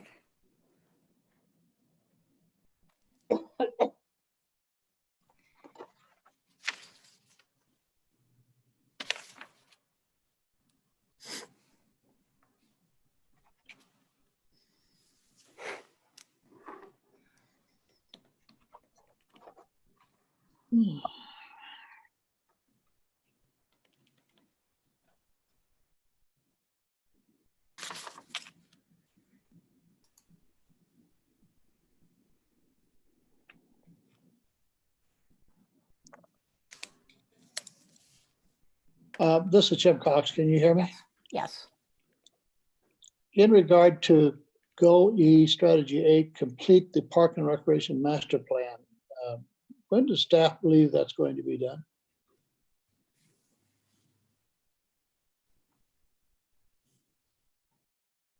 I'm sorry, Councilmember Cox, can you restate that question? Yeah, on Goal E Strategy 8, complete the Park and Recreation Master Plan. When? Yeah, we have a pretty fresh update for you. Janelle Davidson, Deputy City Manager, is on the line. I'll let her update because she actually was in a meeting with the consultant this morning as we're trying to move that forward. So I'll let Janelle respond to that if that's okay. The reason that I asked the question, there have been a lot of suggestions about expanding our Park and Recreation Master Plan. There's been 5 different people made that request, but none of the 5 could tell me expand it where or to what. So there's something circulating in the community that we need to do more, but nobody has defined what more is. Exactly. Madam Mayor and City Council, can everyone hear me okay? Yes. I can. Okay. Yes, as Mr. Metzler explained, I was just in a meeting this morning. We have our community meeting this evening where we will give an update on that project. It is well underway. And even with the delays related to COVID, we are projecting that it will be completed by December. Thank you. And then I must chime in here. This is Councilmember Gomez. Mr. Cox, if you're interested in this particular strategy and goal, and there's 2 votes, we just required a 3rd one. Wouldn't you, instead of asking with interest, probably put your vote for management strategy partners management partners to add that as a 3rd vote? I'm just wondering. If I may respond, if the completion of the Park and Recreation Master Plan is to be delayed, then we would have to wait. But if it's imminent, then we need to address it as a part of this process, not for something in the future, but something to look at now. And it could be added. I think if it's going to be ready and to be delivered and presentation is going to be made in time, it should be added then to I think it should be added to this process, and I think it would change the strategies to see what they're proposing, to see what the update is, see what the update is going to do. Is it new parks? Is it activities? Is it a new swimming pool? What is it? Because COVID-19 has changed a lot of things. And I think we're going to see more of a demand for activities at the local level, and people are not going to be traveling to seek recreation. I don't believe, at least not be traveling out of the area. So I just am really anxious to see the completion of that done. That's my primary question. But you're not putting your vote on that one. So for Goal E Strategy 8, like I was saying, I wasn't sure why it was even on the list when it was already progressing. Just like we didn't add the skate park to this list, it just requires a majority of 3 votes and it pushes through. So I'm not sure why add it to this list if it's already in progress and there's no delay, and there should be no delay because a vote of 3 people pushes anything, but adding it here makes it seem like we're just playing this administrative bureaucratic game where we're making someone think that it's going to go through, but it's not. And so I was just confused as why have it here when we've already started the process with the surveys. I mean, they're just very conflictual, and it just gives us a message of we're going to do it, but we're not going to do it administratively. Well, Well, that's the question. Are we going to do it? When is it going to be completed? So we can have an actual discussion. We can't really discuss this until we see what the master plan says and how it determines the priorities for implementation, because the city council may want to weigh in on that and have the city council members' voices heard, or it may actually want to change the priorities, but we don't have that in front of us. I think it's important that it be here and be considered, because a lot of people are looking at the parks and recreation activities. And I think we want to move in the direction, but we don't have the document complete. I just want to make sure that is a goal, to have it completed as soon as possible. So Councilmember Cox, then are you suggesting then on the Parks and Recreation Master Plan that could become a council priority for the year? Of course, it is on the list to be completed this year, but in terms of having that be one of the council priorities, are you proposing that to your colleagues, that be designated a priority? Well, I think it should be, Okay. but that's just my opinion. Yeah, no, I understand that. So on that one, could we find out if the balance of the council is in concurrence that should be a priority and move that up with the top two? I support Mr. Cox on that. Jane, I have a question then. What was the purpose of the council submitting one option for each of the A through F goals when ultimately they're just being narrowed down to 2 priorities, when it was my understanding that the priority of this council are 8 priorities versus 10. So we got 8, but now it seems like we're going to 2 priorities of the council. So I'm probably just misreading something or not understanding it. Well, there actually are quite a few strategies within the strategic plan, all of which are going to move forward. And for the current fiscal year, there are quite a few that are moving forward in the current fiscal year as well. The idea with the setting priorities is to try to get a sense as to what few are top of mind of the city council out of all of those. That's the idea of setting priorities by the city council. So it doesn't have to be 5, it doesn't have to be 8, it doesn't have to be 10, it could be 2, it could be 3, it could be 4 of the city council as a whole, whatever the majority of the council decides. Okay, so there's 2 terms. There's the council as a whole, well, there's 3, the term consensus, and then the majority. So those 3 things have different definitions. When we go and we vote as a majority, is at least 3. There's been majorities of 4/5. But today here, I'm looking at strategies that have at least 3 markings, which would substantiate that those are already a priority for the city council. So we're not seeking. But however, when we're talking about this, we're seeking consensus. So for this particular item, 3 people is not good enough. It has to have the other 2 in order for it to fly. I'm not understanding if that's what we're doing for all the priorities, or we're at least suggesting and trying to say if that would be a priority, let's bring it on. If not, let's let it go. We needed 2 other people on board. No, from a process point of view, a majority is what would be acceptable, per the normal procedure.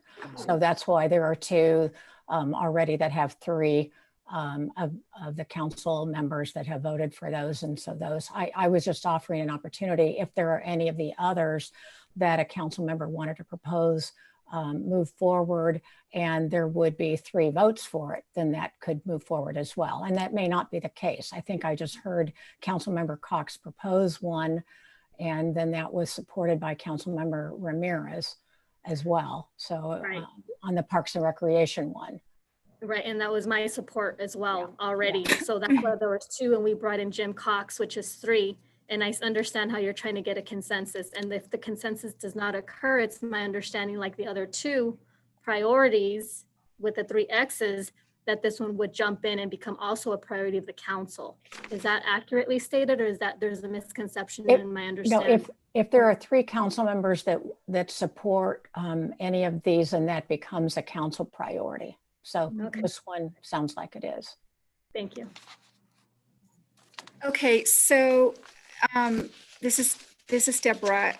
So most of these, quite frankly, are already underway. For example, in Goal E, Strategy 5, that's part of the Green Tree project, which is already underway. Strategy 7, that's already specified in the CIP on the water side. So most of these are already underway in some form or fashion. Creating the navigation center, that's already underway. So now it's just a matter of focusing for the next until June 30th of 2021. So with that said, I certainly had complete the Parks and Recreation Master Plan as a strategy, although I had it listed as a subset of Strategy 3. But so I'll go ahead and put a vote there. I'm going to have to take a vote away from somewhere else, presumably. I think at this point that's not necessary. I think we're now at a discussion point. Okay. And we're now narrowing from this list. So you know, I think that if I just want to make sure that where I have 2s on any of these, I'm not going to add a 3rd when I already am the 2nd one. So that wouldn't be quite right. No, it is the honor system when it comes to that. Yes, it is. It is.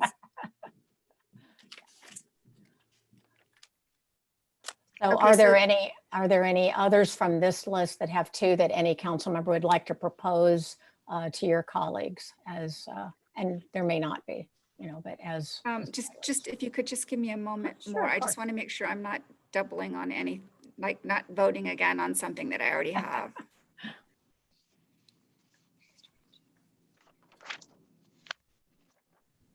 I can do Goal A, Strategy 3.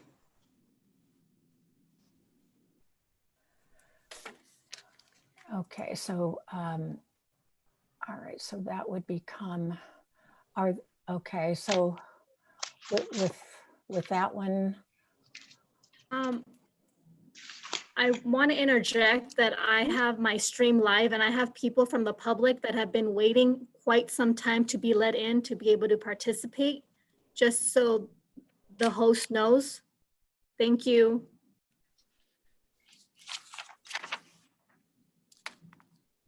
And another thing that I'd like to suggest, if I may, this is Councilmember Gomez. I know Jan's looking for something and Deborah chimed in. I'm looking at Goal F, the strategy to launch Victorville 101 to educate. And I was looking at what that strategy is verbatim, and it says to educate employees and residents about city council and work towards customer service enhancements. And if you go ahead and look at the draft mission that the leadership team has so diligently worked for several months, it would align with it. So if my colleagues would bear with me, it says to serve the Victorville community through engagement, openness, providing high quality public services where residents and businesses can thrive. And that seems like the team, the leadership team, is something to propose and something I wanted to point out to my colleagues in case they didn't look at the draft vision and considered that one as a 3rd. We are going to move into mission, vision, and values after we finish these strategies, and we're almost finished with this. So if you could hold that thought, we don't want to lose it. But did you have a comment about this, a further comment, Councilmember Gomez, about this Goal F? Yes, Jan, and I think it was misinterpreted. The comment was that Goal F, Strategy 4, it just has 2 people supporting it. But I wanted to show that the leadership team during its draft version speaks to this very item. And so it's not the vision, mission, and goal. It's this actual strategy that has the support of already the team. And if we're talking about the team working so hard, I think my colleagues should know that the team has suggested with their vision draft that this is something that they would like us to consider. Thank you. Okay.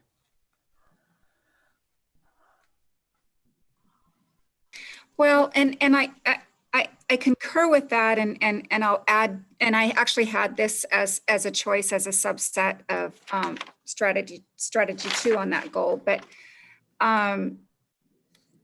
more than that, the council has been talking about this recently with a number of the audience members speaking and wanting to make sure that our community understands the role of government and what city councils do and don't do. So I think this really ties into some of the conversations that we've had recently behind the dais. So I'm going to cast the third vote on that.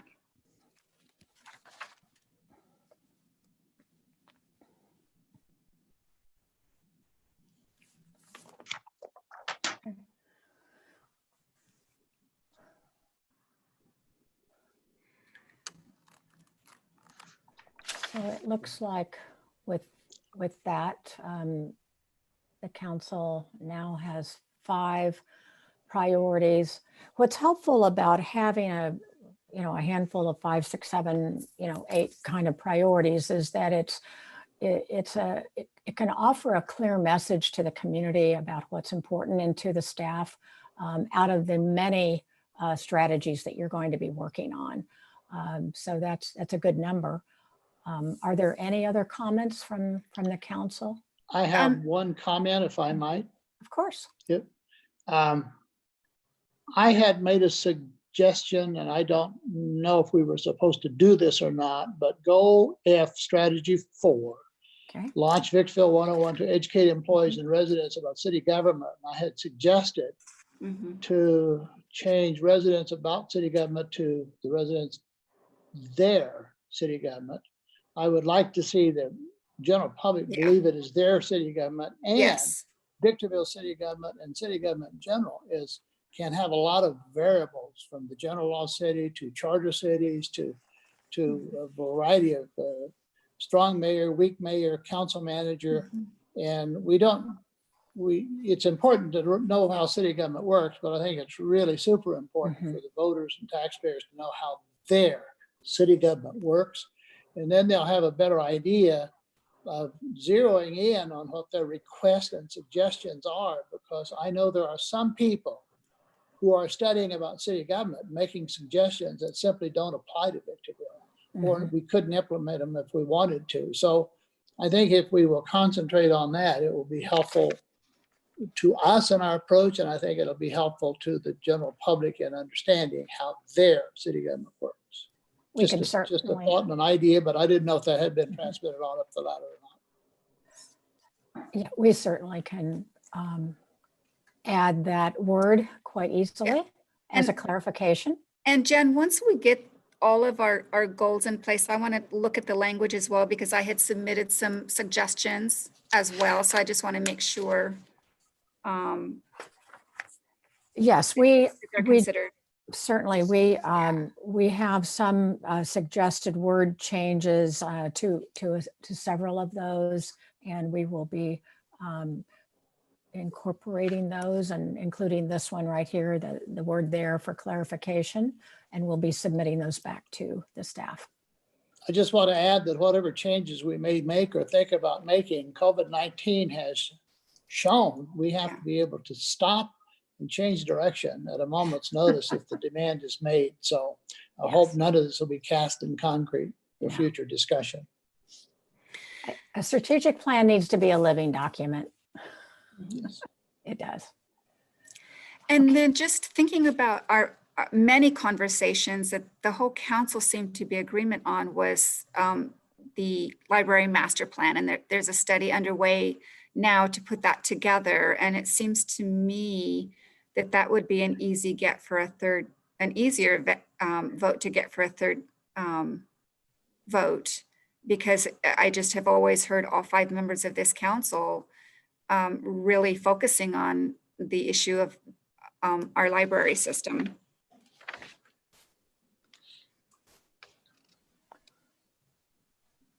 Is there a council member that would like to offer that up? Well, I'd like to know what, sorry, Mr. Cox. I have mentioned, I think all the council members have mentioned the library before, and so have members of the general public. And someone made a request. I don't know if it was me or not, but we separated from the county what they call the county free library system. And the county free library system in Victorville is different, although they work together in that Apple Valley, Hesperia, Phelan, these other communities are part of the county free library system. And the question was that I asked, or somebody did, is there an advantage or disadvantage if we consider going back into the county free library system? That means the library would be funded by the county of San Bernardino. It wouldn't be an independent Victorville library. On the other hand, we no longer have redevelopment. That was the reasoning the council gave when they separated from the county, was that they would have more funds available and they would build a bigger, better library, but redevelopment went away. And so we now have possibly the opposite effect. I'm not sure what the county's feeling is, but there was a short discussion that staff or the mayor or someone have a discussion with the council to see what the possibility is, advantages and disadvantages of joining the county library system before we get too far afield on an independent study. Just for, as an idea, I'm not sure the city council has actually made the decision, but it's been discussed by all the council. And as far as I can determine, all 5 councilmen agree that the library system needs to be enhanced, bigger and better services, but independently with Victorville or with the county. That hasn't been determined as far as I know. Well, you know, Councilmember Gomez would like to put in her support for that strategy. So I'll go ahead and put my marking on that one. I had it somewhere else and I didn't realize till now that we're actually now narrowed. So might as well, I do support and I have supported. So my X is gonna go there. Thank you, Councilmember Jones, for bringing that light. Okay. My pleasure. Okay, very good. Okay. And then I have I wanted to look at goal D, strategy number 5. And it says to strengthen the collaborations with the county and other entities to identify new funding sources and expand partnerships for homeless services. Although the most vulnerable do need the assistance in terms of what we can attend to, it's been my direct contact with the most vulnerable that when we do things with partnership with the county or with any other administrative sourcing, it becomes very bureaucratic and the vulnerable are used as a source of to continue to give more money to bureaucrats. And so because I have that mentality state and I've directly contacted several of the vulnerable populations and their disgruntlement towards administration, I'm very against that particular item because of what I've witnessed personally with the most vulnerable. And I wanted my council colleagues to know that status and of course the public that's also watching. Well, on that one, when I originally looked at it, I thought, my gosh, this is just actually intrinsic to the work that the council appointed committee already does on the homelessness board with the county. But it, you know, as I look at this further, it's really looking for additional funding opportunities that might come outside that. So I'm actually more attracted to that in looking at it being broader than what I had originally thought in terms of that committee. So I'm going to put my vote there. And then for goal A, strategy number 2 states that the maintaining adequate reserves in the general fund in order to protect against fluctuations in the economy, unexpected expenses, and to meet or exceed the Government Finance Officers Association recommended standard. Is there a breakdown of what this really intends to mean?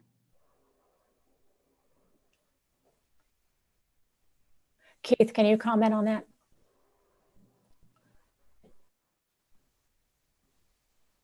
I'm struggling getting the thing, the chart up so I can follow better what she's saying or what she's Okay, asking. goal A, strategy 2. Oh, you can't see that on your screen? No. Huh. Here we go. I'm sorry. So Goal A goal strategy 2. strategy, which one? 2? Yeah, adequate reserves. And I'm not exactly sure I understand the question Councilmember Gomez was asking. Yeah, so you look at the terms of protection, fluctuation, economy, expenses, GFO, recommendation, and the word standards.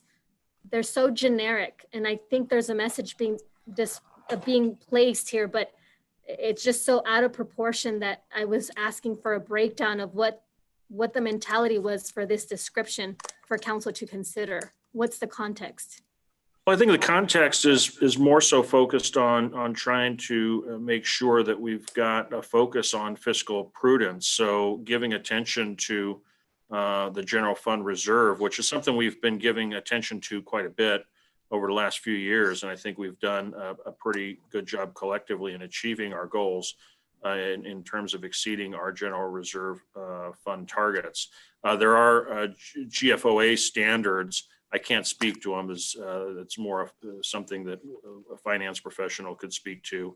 And they're not generic. I can tell you that they are fairly specific, and there's quite a few of them that really serve as guidance as well in terms of how to properly manage your finances. So I think bottom line, the focus here was to make sure we had something that identifies that finance fiscal prudence is a priority of us all.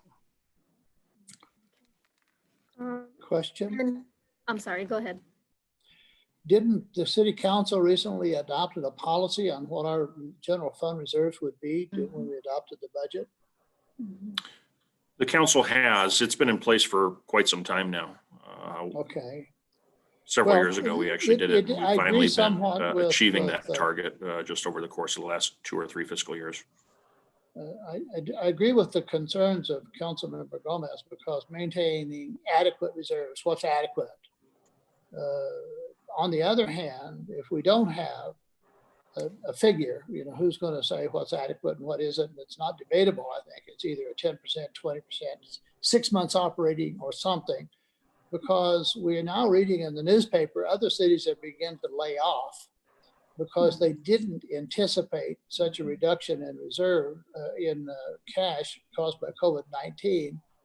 And if they had had those reserves, then they wouldn't have to put people out of work. And this may turn around and they're going to fill the positions again. And those cities that have maintained adequate, whatever that is, can cover the shortfall for 1 or 2 or 3 months. It's terrible on employees that every time the economy changes, whether in the private or public sector, get laid off.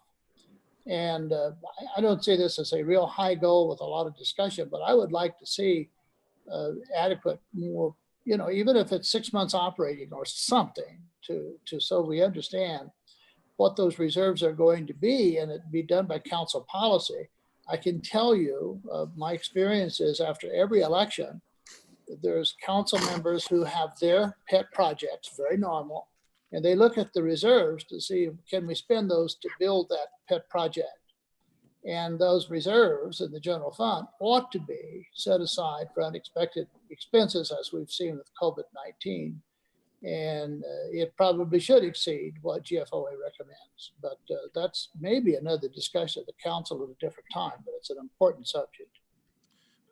Madam Mayor and members of the council, if I might, and that's something we were actually working towards defining better what adequate reserves are. In fact, as we made our last budget presentation to you, we did discuss and share with you a point that while we've achieved our reserve target of 15%, we did identify that we were looking into deciding or advising whether or not that was even enough, because we couldn't exactly explain to you at the time how the 15% reserve target was established, and recognizing that in the case of the general fund, and that's where the focus had been, one of the things that we were looking at before the whole COVID thing flipped our world upside down was trying to figure out, standing alone as a fund, what cash does it need so that it can operate self-sufficiently, meaning that there's a reduced dependency upon the general fund for cash during a particular fiscal year.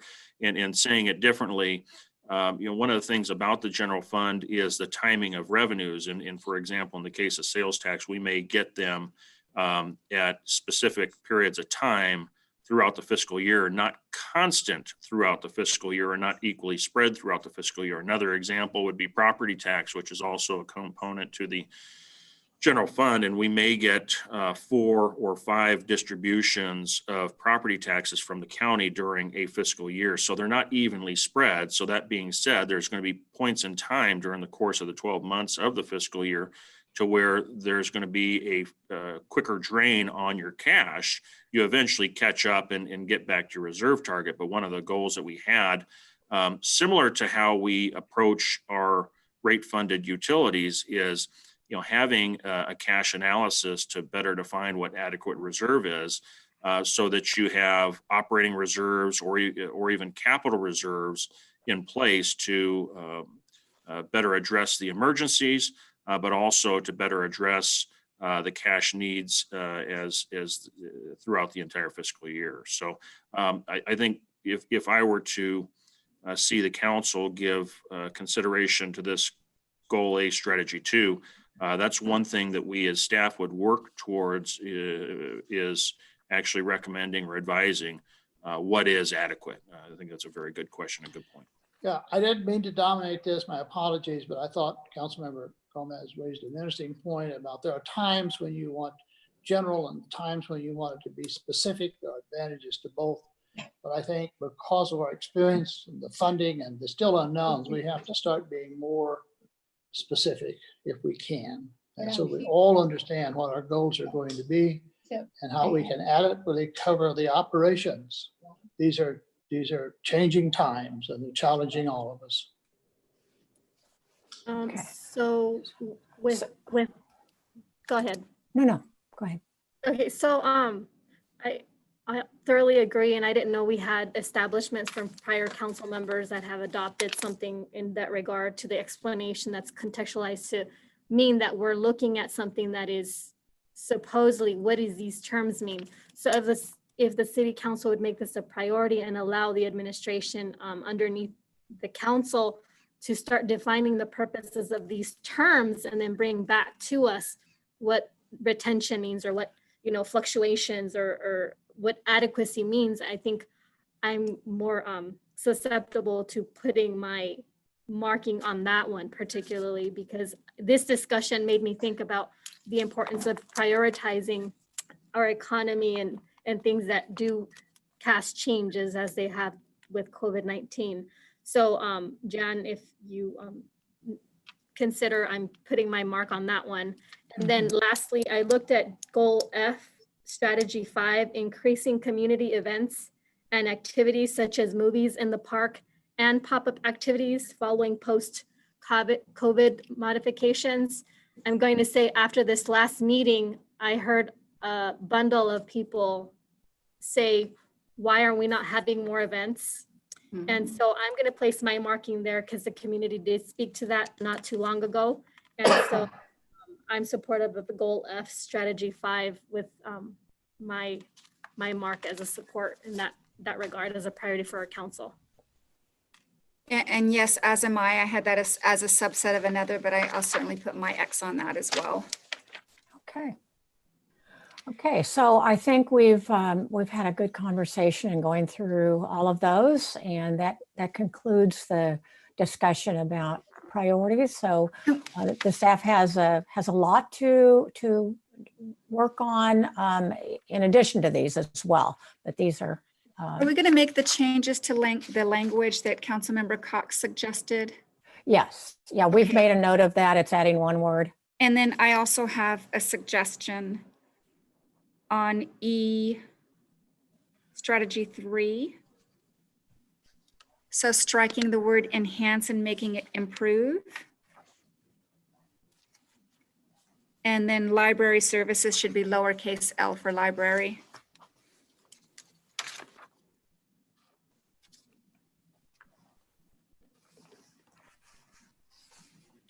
All right. And And then on F, and then on F,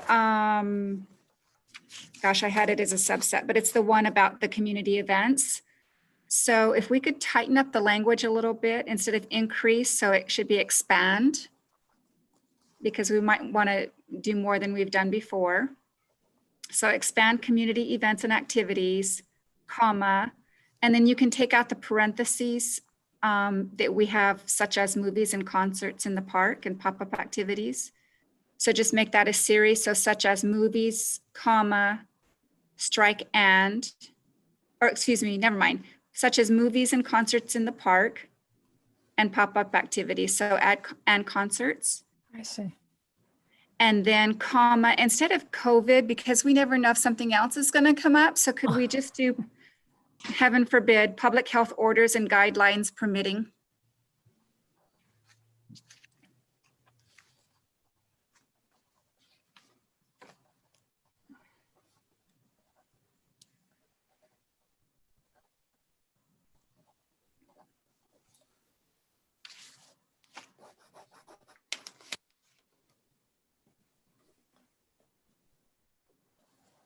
Okay. Thank you. Okay. so Okay. I have suggestions based on verbiage and language as someone who also works with linguistics. My thing is, when we change a wording from enhance to improve, I thought, it's my understanding that they're very, very closely related. Just the term improve would probably mean to improve something, to continue to add a modification, whereas an enhancement seems more of an eloquent term that brings not only the modification, but it looks also at the category of the material that's going to be added. So I would like to suggest to keep the verbiage from enhanced, keep that, not to suggest the word improve. To my understanding, it just a glare under a subordination of a word to demean something just a little slightly. That's my understanding of the word improve versus an enhancement. So that's my suggestion. And for F strategy 5, I'm looking at the term increase, which increase literally means to add more multiple things in digits, versus the word expand just means if we have one community event, that one community event would be expanded, but we would not add any others. So increase to me means let's add more numerous types of events versus the ones that we have. Let's just expand what we have. So it would be my suggestion on behalf of the people speaking from the audience, I know a lot of them have that in mind as well, is I wouldn't change the word increase to expand. It just has, like I said, we'd rather have more, not just continue to expand what we already have, because the community says we don't have enough. So to expand what we do have is not fulfilling that. And in the verbiage that was played in with Councilmember Jones, she took the parentheses off. In my understanding, the parentheses says a type of et cetera, miscellaneous. But when you take that parentheses off, it just narrows it down to those 3 things that would file categorically. So because she took that off, I would like to add the word et cetera / miscellaneous, which means you can continue to add other events that are not just hosted on those 3 ones that were just added with the parentheses off. So et cetera / miscellaneous, it gives the opportunity for other events versus just those 3. Right, so I appreciate that, except when you have the language such as, that's already doing that, and then adding the et cetera makes it redundant. As to enhance versus improve, it doesn't matter. I prefer improve because that's been the gist of our conversations over the last couple years. It hasn't just been to enhance. We're looking at improving all of our services, so that's why improve. And expand versus increase, it's an issue of semantics. It's not something to die on, but expand means it encompasses both the issues that Councilmember Gomez raised. So I think that we've made a note of that, and I think the idea is to expand the number of, to not just do the same. So I think Right. that I think we understand the intent. Thank So you. we've made a note of the intent there. So Thank I you. think we can work on that. Okay, so thank you so much. I think we're going to take a break. You've been sitting here for 2 hours. So we'd like to take a 10-minute break. And then we're going to come back and focus in on mission, vision, and values.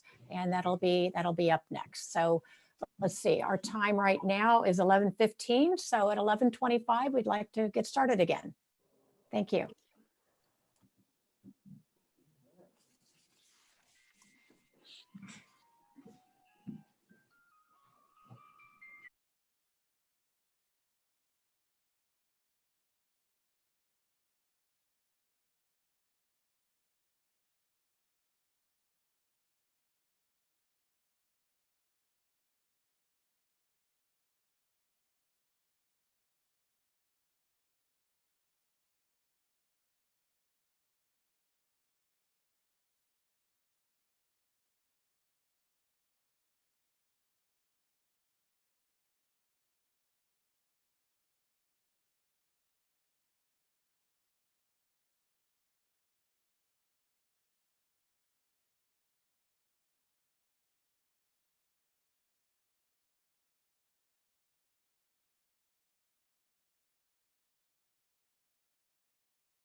Is everyone back? Can you hear me? Can you hear me?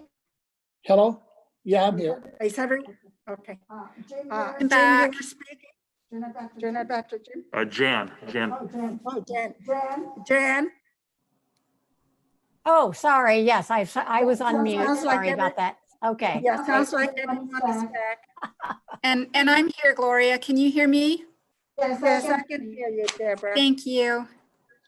Okay, great. All right, so we're going to move on, and I'm going to turn this over to Gloria Hurtado to lead us through a discussion starting out with mission. Great. So mission, vision, values. This is a very important part of the strategic planning process. Our mission is sort of is our purpose, why we exist. The vision has to focus on the future, and the values are how we're going to get to the future, but how we conduct ourselves, how we work together as a team. So starting with the mission statement, as I said, the mission statement tells the purpose of the organization. So why do you exist? And we worked with your leadership team and came up with a proposal to the city council that the mission statement for Victorville will be, why does Victorville exist? To serve the Victorville community through engagement and openness, providing high quality public services where residents can thrive. The next slide. We did receive some feedback on the mission. Councilmember Cox asked that we add dedication and commitment and team effort into the mission statement.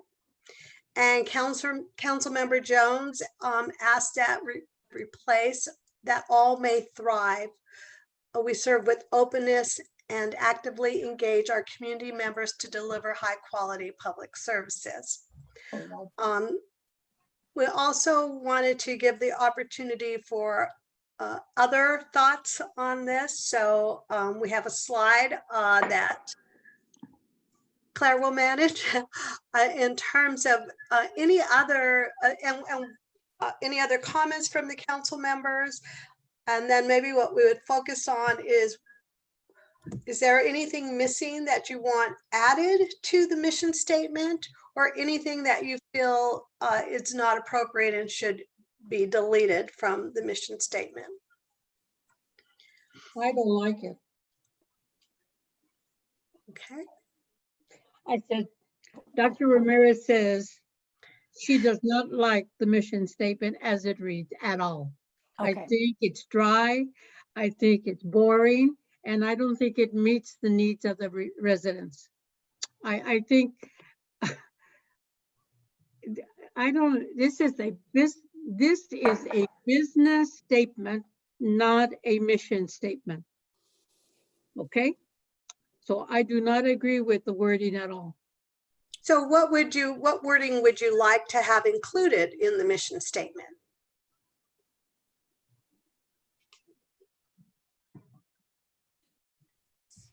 Well, number one, when we say to serve, I think the question is more to enhance, because what we're there for is to give a better life, to provide a better life.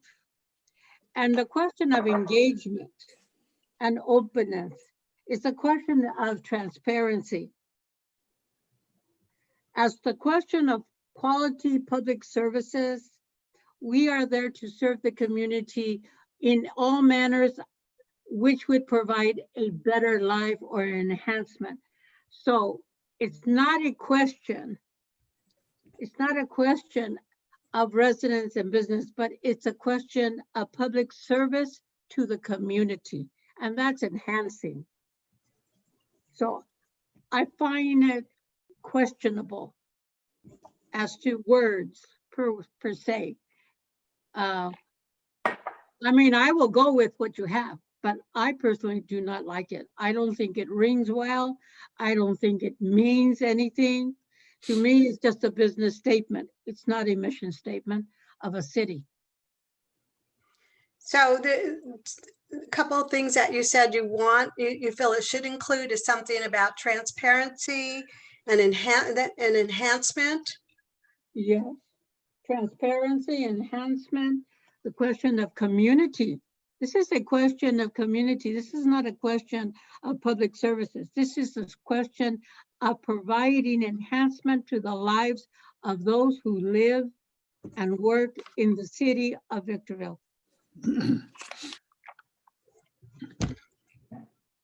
So, I mean, I'm just simply telling you my reaction to this. I know that if the majority agree with it, I will go with the majority. However, I don't see this as having heart. It doesn't have a heart. It doesn't have a soul. It has no spirit about what we stand for in the city of Victorville and why we love the city and why we are willing to work for the people that live there. And that includes everyone, business, non-business, those who live at home, those who go to school. It's enhancing for everyone. So when you start saying residents and business, you're segmenting yourself to saying these are the people we serve. No, we serve the community. And that means from the very young to the very old, and to anyone who comes and lives and wants to be a part of the city of Victorville. So I just, it doesn't mean anything to me. It's just another sentence that I've read in many, many books. This is Jim Cox, if I might. Yeah, I understand what Councilmember Ramirez is saying, because as I recall, the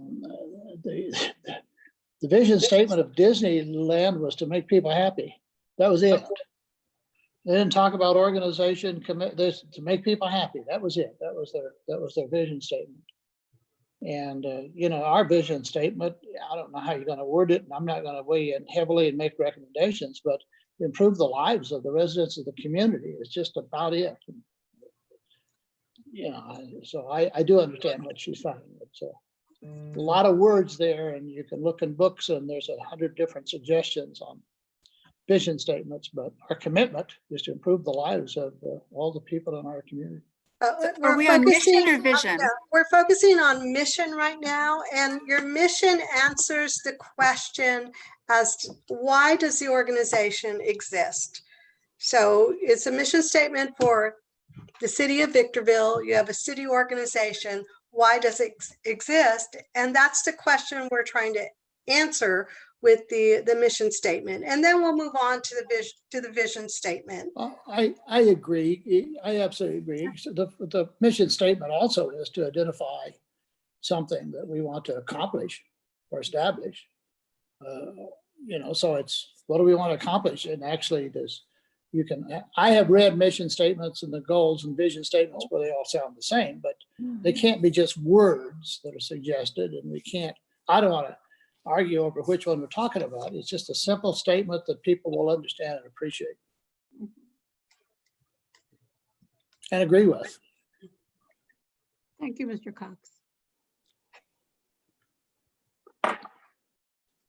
Yeah, so this is Councilmember Deborah Jones. So the one that I input was really, or that I gave was really in response to kind of the same gut feeling I had about it being very dry, and it didn't answer the question for me as to how we engage with our community and so forth. So I just basically took what we had and tweaked it a little bit so that it was a little bit more palatable. So I do think it now we can change, like, I think openness means was meant to mean transparency.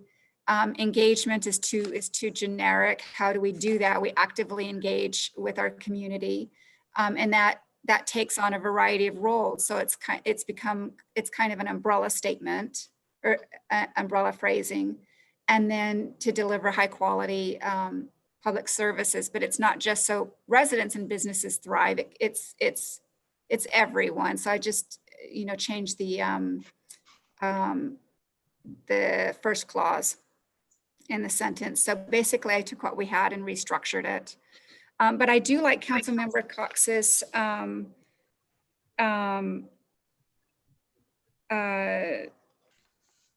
three features that he added: the dedication, commitment, and team effort. And I don't know if there's like one word that can kind of comprise all of that. For me, I suppose dedication would do it, but that might be something that we could add to this.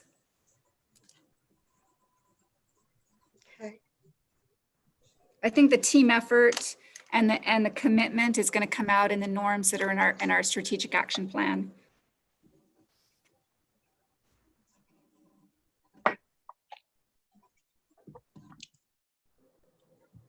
Any other thoughts on things you would like added or deleted from the mission statement? Yeah, I'm fine with it because I think it talks about, although rephrased, I like the idea of transparency, especially in today's world. And I think that's still going to be an issue in 5 or 10 years. And if the purpose is to improve quality of life, and I think it is, you don't get that unless you provide high quality public services.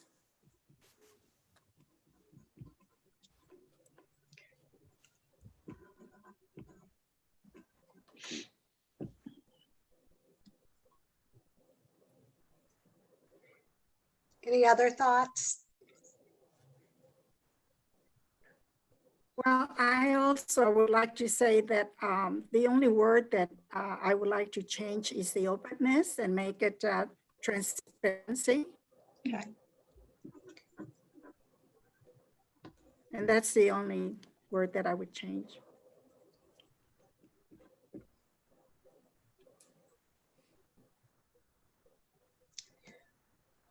Okay. We'll take these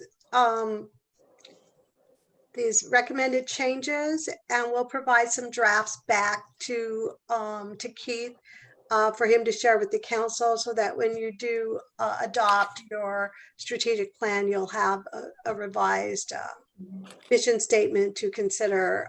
So we'll work on this wordsmithing with the words and terminology and spirit that you would like us to include. Let's move on to the vision. So your vision statement, we want to make sure that it is future focused. I'm that sorry, it's, Gloria. yes. I wanted to chime in, but I realized that I was muted and Gloria was talking when I tried to interject. Oh, sure. Sorry. Want to go back one slide, Claire? Okay. Yeah, so there's these things to what I would like to see clearly dispelled from this understanding that you, Gloria, and Jan are taking all these into consideration, not just one particular council member, but chiming it in, which is what you've let me to understand is definitely deleting that word can. Can is a modal or an auxiliary word that really just shows an assistance or a possibility. I don't think the city of Victorville would like to show any possibilities of anything, but instead give the responsibility of what it will do rather than can do. So that word can, I'm not a fan of, and I've explained why. The second thing is you look at the subject of that first clause, you look at the infinitive verb, which is to serve. I like to see it change to a gerund. So when it becomes the ing, which is enhancing rather than to serve, serving, I like what Councilmember Ramirez mentioned, adding the gerund to be the subject of this sentence. So it dictates what the direct object is, which is the community, which comes afterwards, is indicative of giving it some form of lift to what's happening. So changing the infinitive verb to serve to a gerund and a completely new word, which is enhancing. And so I came up with a small briefing of what I think it would give a little bit more oomph to it. And you can do your magic with wordsmithing and all that. But this is what I came up with. It says enhancing Victorville's boundaries by effective engagement of the community at large, inclusivity of all humanity in the region, and accountability of its government through fairness, justice, and goods and services to our stake seekers, stakeholders, and more to prosper and thrive.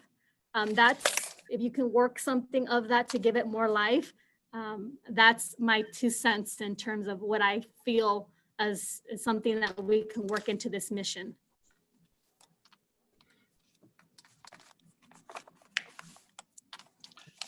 Just one comment, if I might. I'll go along with the majority. Most people are not going to remember this unless they're reading it off something. Everyone has a very, very good point. I think it should be short and understandable for the general public, but that mission statement is simply who we are and what's our purpose. That's it. And they can be written in a lot of ways, and everybody made a really good suggestions, and I'll leave it to the experts to try to reduce it down and include those ideas and make it a real mission statement. Who are we? And what's our purpose? And I agree, because this is ultimately, it should be short enough that employees and business members can repeat it quickly. It comes to the mind quickly, it comes out of the mouth quickly. And so I think that's where a lot of companies get lost in their vision and mission statements, is they make it too lengthy, and then it makes it just harder to kind of live up to. And my two cents in that is we've been incorporated since 1962, so well over 50 years, and that we've never had any bring out something so safe within minds. I think today we're working towards something. I want the partners to. Councilmember Gomez, you're coming in You're and out. breaking up. Yeah. So what I was saying is we've been incorporated since 1962, well over 50 years. We've never had a mission statement or a vision or anything of that nature. So I'm hoping that Gloria and Jan definitely consider everyone's perspective. We all have words. And I think despite the fact that some of us might have certain ways of saying things, there's a way to bring that notion and that thought of justice and what the people want in the city of Victorville, not just 5 council members. It's just a minimal part of what the community is seeking. And luckily we'll privilege as 5 people to give a lot of this input as people start putting their public comments and being considered as well. Thank you. And we certainly could you repeat the statement that you read earlier? I didn't capture all of that, so I'd just like to write it down again. Yeah, and I can also give you a snapshot of what I have, but I'll read it once more. It says, enhancing Victorville's boundaries by effective engagement of the community at large, inclusivity of all humanity in the region, and accountability of its government through fairness, justice, and goods and services to our stake seekers, stakeholders, and more to prosper and thrive.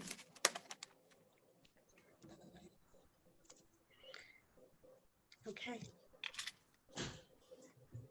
So that's a lot of good input from everyone. And so our goal will be to make sure we capture the spirit of what we're hearing from council, and certainly changing the words specifically like openness to transparency to make sure that we stay true to what the council wants communicated to the community and to the employees of the city. Claire, I'm sorry, I hate to interrupt, but one of the things that's missing from all of those words, nowhere did I see trust. And I don't know if that would be the appropriate place to put it, but the public has to have trust in the city. We're hearing so much on every level of government that there is no trust. And so if we're going to have a mission statement, we have to establish trust someplace. And maybe that isn't where it, but just something to think about. Thank you, and sorry for the interruption. Well, you could simply add transparency and trust to actively engage. I like that. But I'll leave it to the experts. Thank you. I agree. Okay.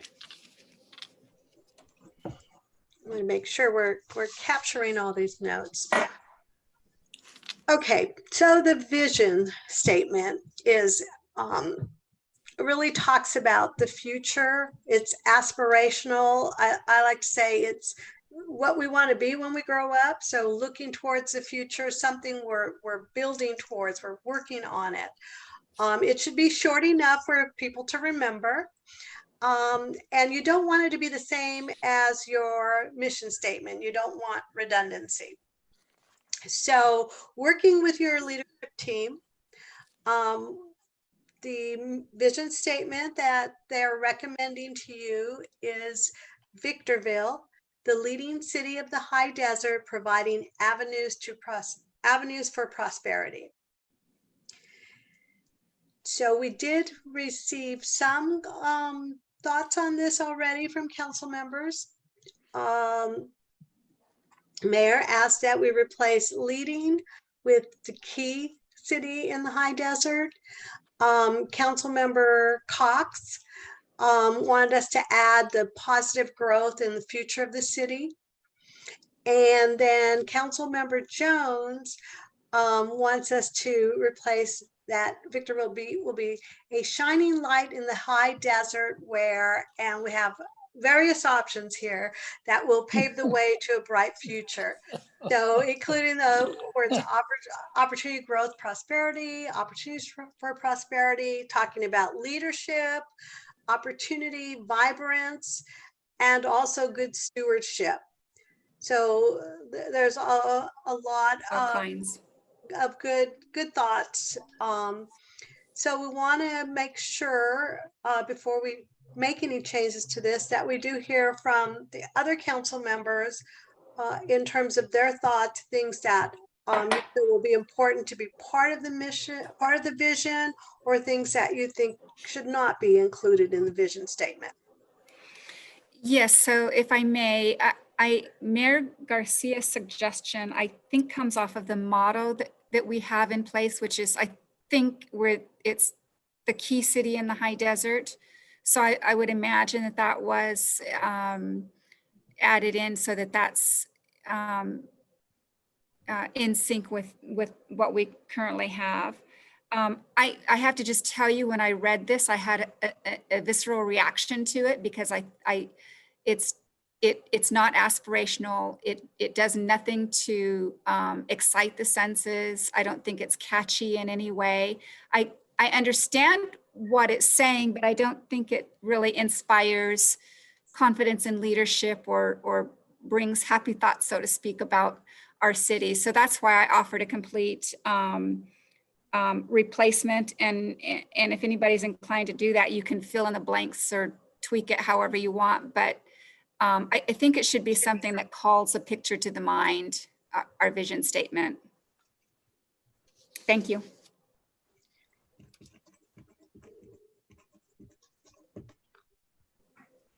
Other thoughts?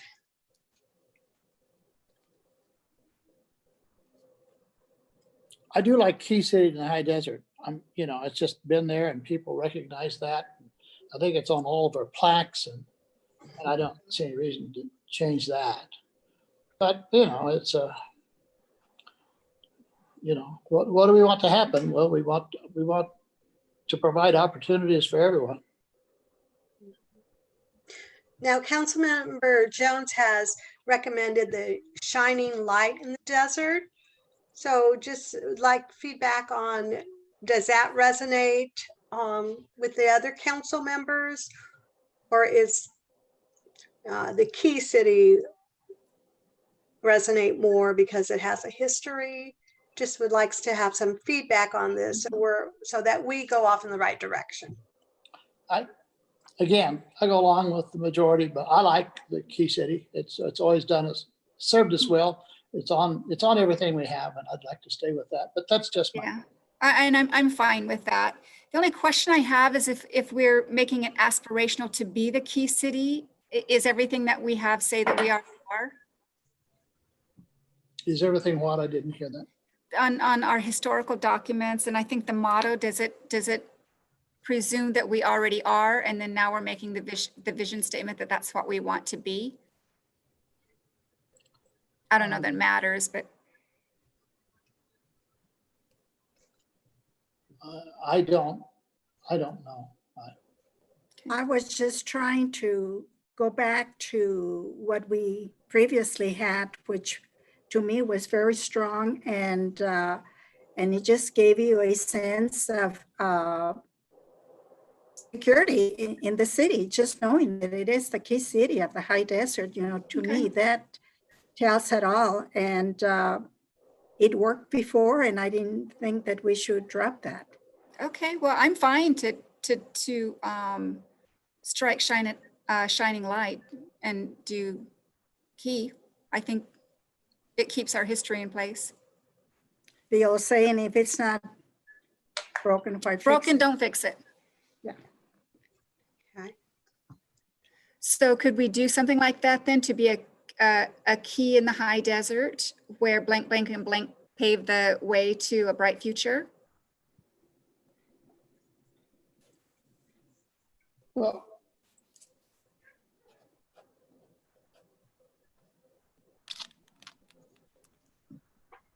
the The idea of the key vision city of the statement, if you hydro repeat provide an avenue for some prosperity, portion that's already exists, doesn't mean it has to be yes, replaced. at all. You can restate it. So I'm sorry, Councilman, I didn't quite get. well, to be the key city in the high desert, it doesn't have, you can restate what you currently are. You could say it's the leading city in the high desert. And I don't think because you adopt a vision that you have to restate it as if we start all over again. I mean, somehow people take, oh, never mind. I don't care. Okay. I'm thinking about make America great again. Hell, America is great. And it bothers me that we're going to make it, that reduces it that we no longer are, that somehow we failed. Right. Victorville is a key city in the high desert. We didn't fail. And so that's all. That was just a kind of a thought. Right. So I'm wondering if that belongs in the mission statement. Possibly. I'd like to chime in as well. Sure. Looking in at the draft vision statement for discussion, I totally revamped the thoughts of what my colleagues are expressing in terms of the literal words that I'm looking that are additions or deletions.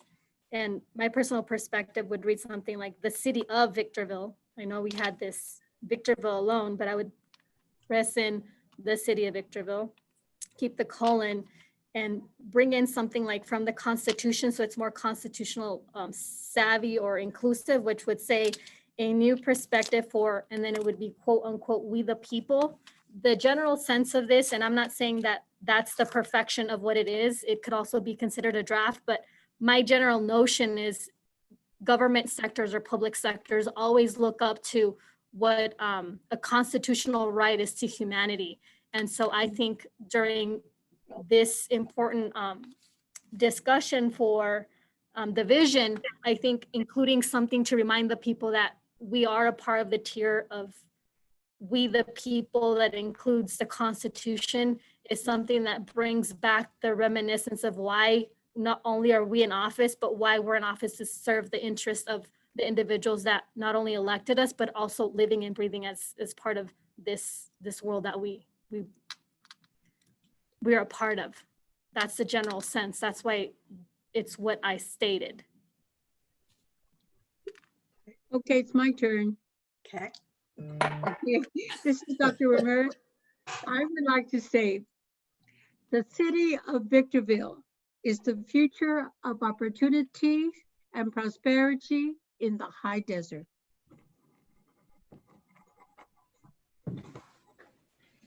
I like that. Councilmember Ramirez, could you repeat that one more time for me, please? Yes, the Thank you. city of Victorville is the future of opportunities and prosperity in the high desert.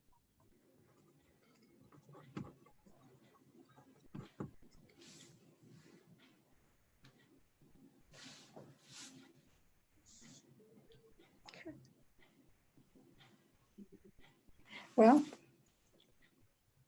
a key city is providing avenues for prosperity. I'm sorry, Mayor, I couldn't quite hear everything you said. Yes, it goes back to the same thing. The key city of the high desert providing avenues for prosperity. It basically says the same thing, except that she's saying the city of Victorville instead of the key city.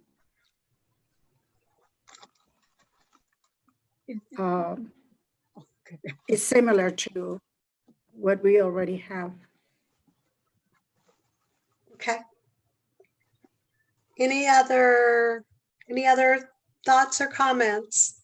As I said, we're going to take this input and provide some recommended drafts back to you, and hopefully we'll capture what we've heard here today from the council.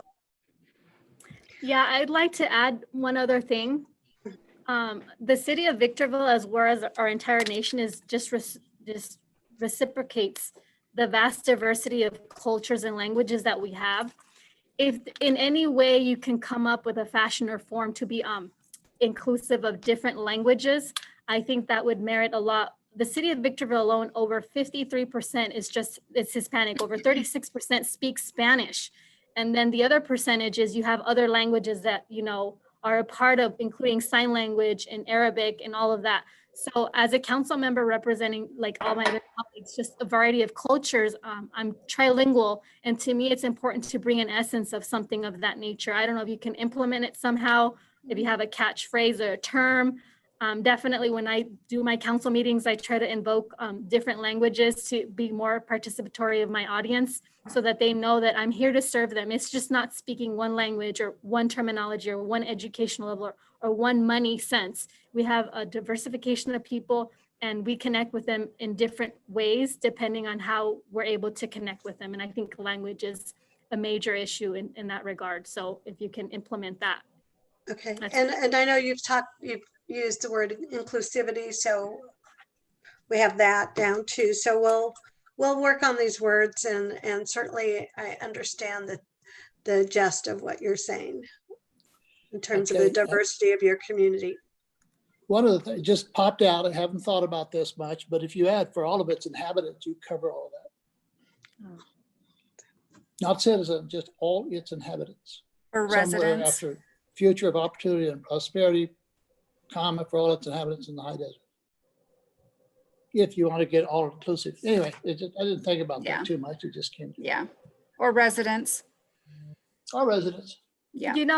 I'm going to say a little bit something about the word residence. When the word residence is translated into Spanish, it really has a negative connotation. So I would be more willing to agree with Councilmember Cox, just because the translation, when it goes over to another language, especially I'm talking about Spanish, there's a different connotation. It's very negatively harsh embedded in the community. And I think the least amount that we would like as council members is to embed that, despite the fact some of us may be monolingual and probably understand minimally what I'm trying to state, or maybe you know what I'm trying to say. It's not to cut off that I disagree, but I do disagree with the word residence.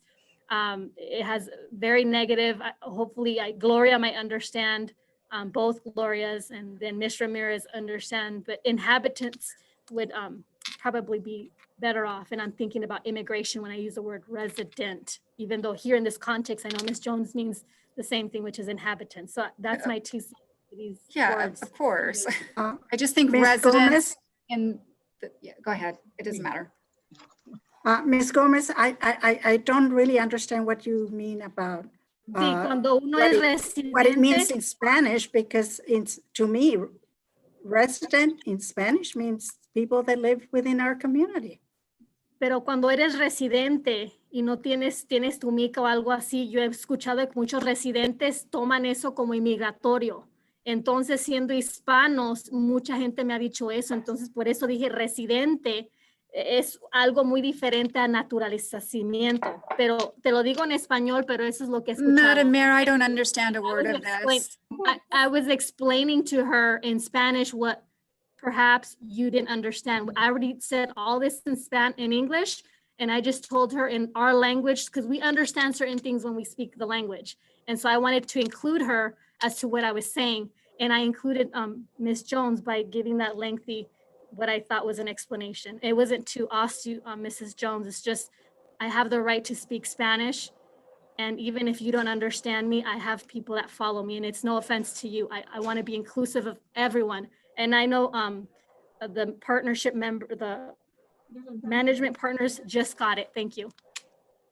And what we'll do is we'll give you some recommendations. I hear what the concerns are. Sometimes we use community instead of residents. So we'll look at giving you some options that the council can consider.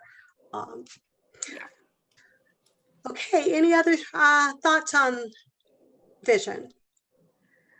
Okay, Claire, let's move on to the next slide. And organizational values, and actually, in one of the things in your workbooks when we did the more extensive survey of the employees, there was some, when I looked at some of the strengths, just so happened that some of the values came out in some of the strengths that your employees identified, which is a very positive thing.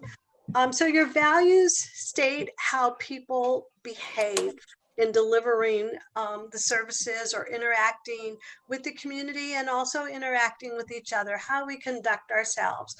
And when we're talking about your organizational values, we want to have a small enough number so that they're easily remembered and can be repeated back within the organization. Lots of organizations do kind of rollouts of their values, and this is how we're going to conduct ourselves. This is how we're going to interact with the community. This is how we're going to move forward as an organization. So the organizational values that came out of both the survey and our session with the leadership team start one with excellent customer service. So I will tell you, there was discussion about customer service, and then the discussion was, no, it's excellent customer service, because that's what we strive for in Victorville. So for excellent customer service, says we're committed to delivering exceptional customer service that is responsive to the needs of the community. Integrity was very high with the employees, and we say that we model ethical behavior. And I was told there was discussion on both integrity and being ethical. So we model ethical behavior by always doing the right thing. We lead by example, positively representing the city and the community in all that we do. Accountability, and several of you have mentioned accountability. So accountability is we work to the highest standards of proficiency and expertise. We're accountable to ourselves, the city, and the public. And then transparency, another word that has been discussed here. We safeguard the public trust through open communication and honest business practices. Our credibility depends on our strong ethical conduct and stewardship of all of the resources. And so these are the recommended values. And we did get a couple of comments on these already. Claire, if you go to the next slide. Councilman Cox brought up discussed a climate of trust and respect, and trust is something that you've talked about more than once. Mm-hmm. And Councilmember Jones talked about the culture of excellence. So I'd like to give the other council members an opportunity to provide any feedback on the values. I guess I should start with, did the staff get it right? Are these important values to move this organization forward? And then any additions or deletions that you would want to these values before we finalize them? What I have is item number 1. And if we are saying that excellent customer service, we are committed to delivering excellent customer service that is responsive to the needs of the community instead of exceptional. And the other one was,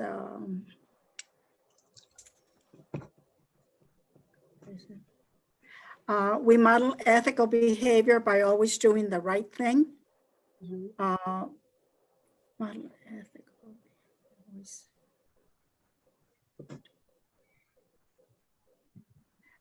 By doing the right thing doesn't strike me like being worded properly.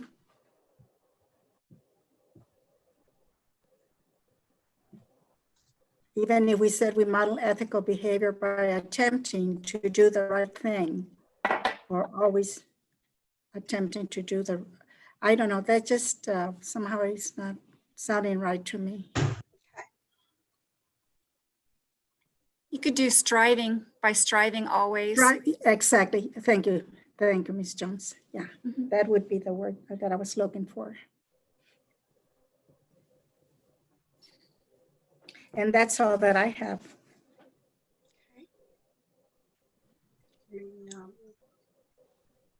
Councilwoman Jones, any other thoughts that you have on? I do, and actually I didn't get to submit on this. I had, when I turned in all of my feedback, that was the one page that I said I was going to submit, and I just had one little note on it, which you picked up on. So I do have a few things if we could go through it. So looking at all of it, it's in its entirety. You want to make sure that the whole piece is parallel.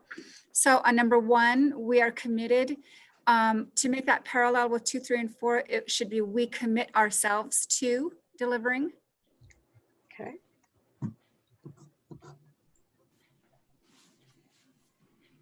Okay, and you I can like strike, that, Ms. Jones. yes, That thank you. sounds- And you can strike sounds good. that is, it's unnecessary.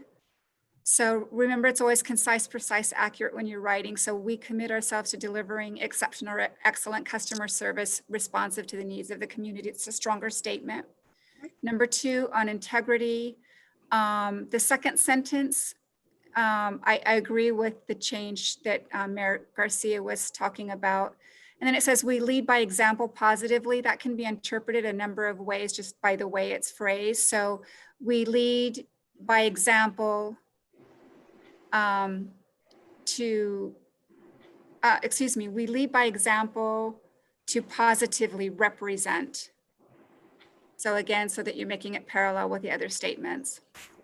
So we lead by example to positively represent the city and community in all we do. Number 3, oops, hold on.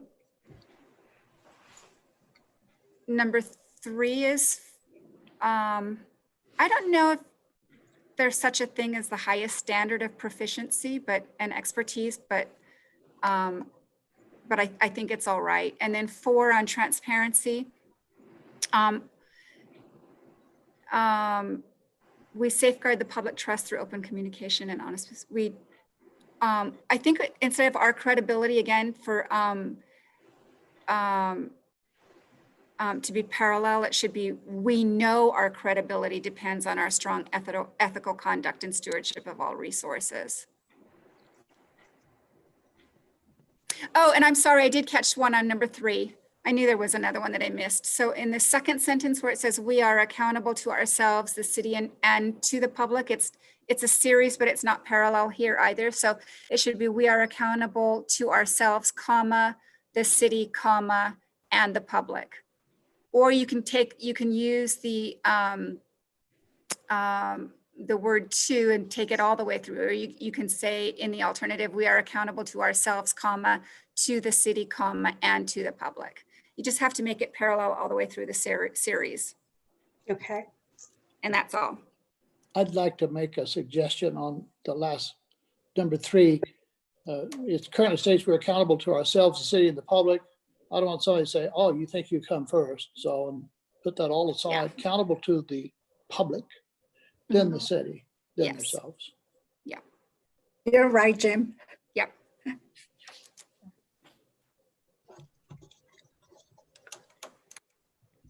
Okay. Councilmember Gomez would like. Gomez, yes. So there is just one thing for the third one. I don't know how you're gonna go about it, if you're going to use to ourselves, to the city, and to the public. If you decide to do that, that's fine. The thing I'm going to bring up, the way we are accountable to ourselves, comma, the city. So there is no need to have a comma there. It's called the Oxford comma. It's if you want to have it, you can, but there's nothing wrong with if you decide not to put it. So look up the Oxford comma and you would Yeah, know the that. Oxford comma does require the comma. In a series, it the doesn't. Oxford comma does require. I'm not arguing with you. I'm just making I'm not. suggestions for them. I'm just, so. This is my time to speak, Mrs. Jones. I'm just telling. I'll chime in later, sure. Yes, you could do that. Yes. So I'm not fighting with her. I'm just telling you in my studies what I've done. Okay, so the Oxford comma, and you can look it up yourselves, but it's just for management partners so that they know however they're going to decide, you know, they have some leeway. It wasn't to argue with Ms. Jones in any way or any fashion. So I'm sorry it turned out to be that way. No attack for anything. The other thing is I'm looking at the word always, and that just makes me think about this because in theory, we want to always do things, but that doesn't necessarily happen. So I don't know how we can either change the dynamic of that word, but when you look at something in frozen print or frozen text, even when you're doing exams of that nature, the word always is used as a trick factor to get the wrong answer versus the right answer. So I would recommend looking at the word always in its usage form and what we use as we use it. The other thing is I looked at the word right thing and number 2, it just seems too generic. It seems like, yeah, the whatchamacallit. Can you get me the whatchamacallit?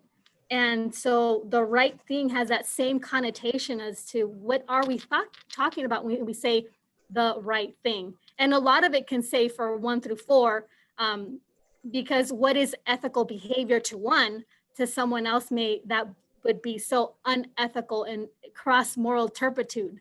But what I'm talking about here, and when we're looking, I like the phraseology, but my personal interpretation as I'm looking at these, I'm bringing my own personal perspective. And I'm going to interpret as I adopt these personally and think ethical behavior in the way that I conduct myself as a council member. I do it as a framework because I want the community to do exactly the same thing that I do as a politician, as if I was just out in the audience. So it's very interpretive. Someone else might say it's not. The last thing here, there's a portion that uses the word all, stewardship of all resources. I just thought maybe the word everything, it's not, I'm not a clinger to it. I was, I guess, connoting the word all to always, and it just seemed like, no, that didn't sound too right, but that was something minor. And then for the essence, I like the employees, how they came up with this. This is really good, 1 through 4, especially with the word integrity, transparency, accountability, the adjective added to the type of service that we're providing is really good. Another sense that I want management partners to understand is if somewhere within this, it probably could be embedded, or it already is, but I don't see it embedded in here, is when we make decisions, these decisions are made in good faith. I think there's a legalistic term with the word good faith, quote unquote, that is essential and important that I bring to you to understand what I want to impart. The other term is fiducial duties. We have a duty. It's almost like, it's not something informal, but as public elected officials and everyone who's within the bureaucratic, elected or non-elected or appointed division of the public sectors, have these legalistic boundaries that we either have to meet or get close to. So we're held at a much higher standard than someone who is not in this position. So if management partner takes that essence of what I've spoken and can relegate some of the terminology in there to fulfill that strength of accountability, of integrity and transparency, these legal terms really do mean much. And it's not about mincing words, and it's not about these things called semantics. This is real life things. And in a court, a room, if this were to be taken and people use it or whatever, it's heavy weighted. So I'm one that would look at stuff like that. So please impart some of that in there as well. Okay, so we've got good faith and fiduciary responsibility. If we could add that to clarify. Thank you. And then I would like to apologize. I think I misunderstood what Councilmember Gomez was trying to say when she was talking about the Oxford comma. So if she was saying that some people use it and some people don't, yeah, of course, every grammarian will probably argue with that, but I think I now understand what she was attempting to say. So sorry. Mayor Garcia, if I might, I know this is a council discussion. One thing that kind of hits me is 2, 3, and 4 are values. Number 1 seems like it's more like a goal. No, Maybe that should come at the end. Just a thought.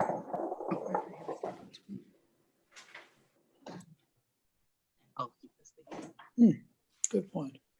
Very good point.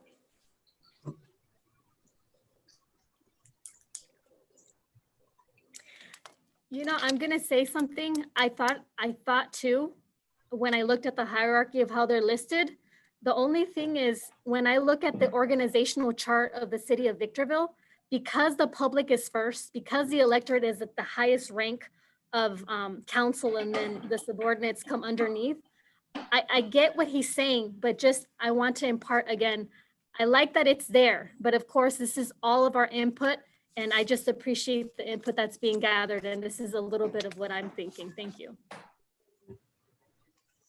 Yes, and we can certainly change the order, but I will say that when working with the leadership team, this is what they put number one as most important, what they valued, but also what they felt was a real strength in the organization. So just for your information. Okay, I think we lost a council person, or at least I don't see. Excuse me, Or, you forgot to call me. I'm okay. back. Okay, Councilwoman This is Ramirez? Dr. Ramirez. Yes. Okay, I know you keep forgetting me. Okay, number one, it should read public service, not customer service. We are committed to the needs of the community. Number two, integrity. We hold to ethical behavior by representing our community. Number three, accountability. We are accountable to serve the public. And number four, transparency. We are elected to safeguard the public trust of all our community. Customer service is not what we're talking about. We're talking about public service. And if you look at those four words, then they go together. Public service, integrity, accountability, and transparency. Easy way to trim that up. I can't find it. Don't, it's on the side.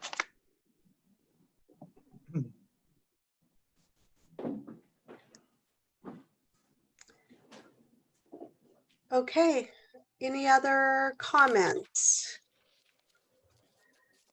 Okay, we will again take this input and make some modifications that we will provide back to the city.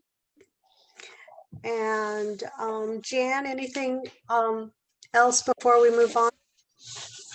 No, this has been excellent input, just exactly what we've needed in order to provide some redrafts back. So thank you. Madam Mayor, could I just say one thing?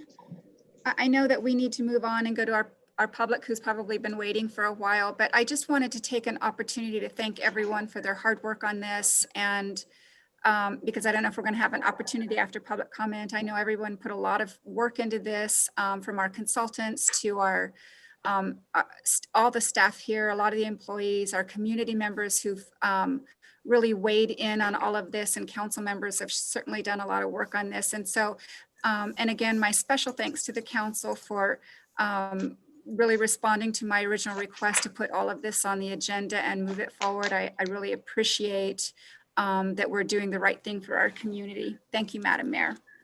You know, I'd like to take the time as well, Councilmember Gomez, since Ms. Jones did. Sometimes we don't have the opportunity. I also thank everyone, but I do want to make a reminder that even before Councilmember Jones was elected, I submitted an actual mission vision statement that we did not have, but unfortunately the council did not want to motion it in or bring it in. So even before her adoption of the motion was in, I had already submitted paperwork for the CEO to attend to, which it never was. So I'm going to say that there's first comings. And yes, thank you, Councilmember Jones, because your approval is having at least 2 people that agree with what is going to be motioned.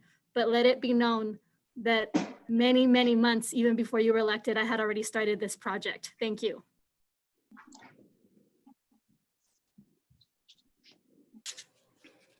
Okay, so we thank you for those comments, and we put up this slide.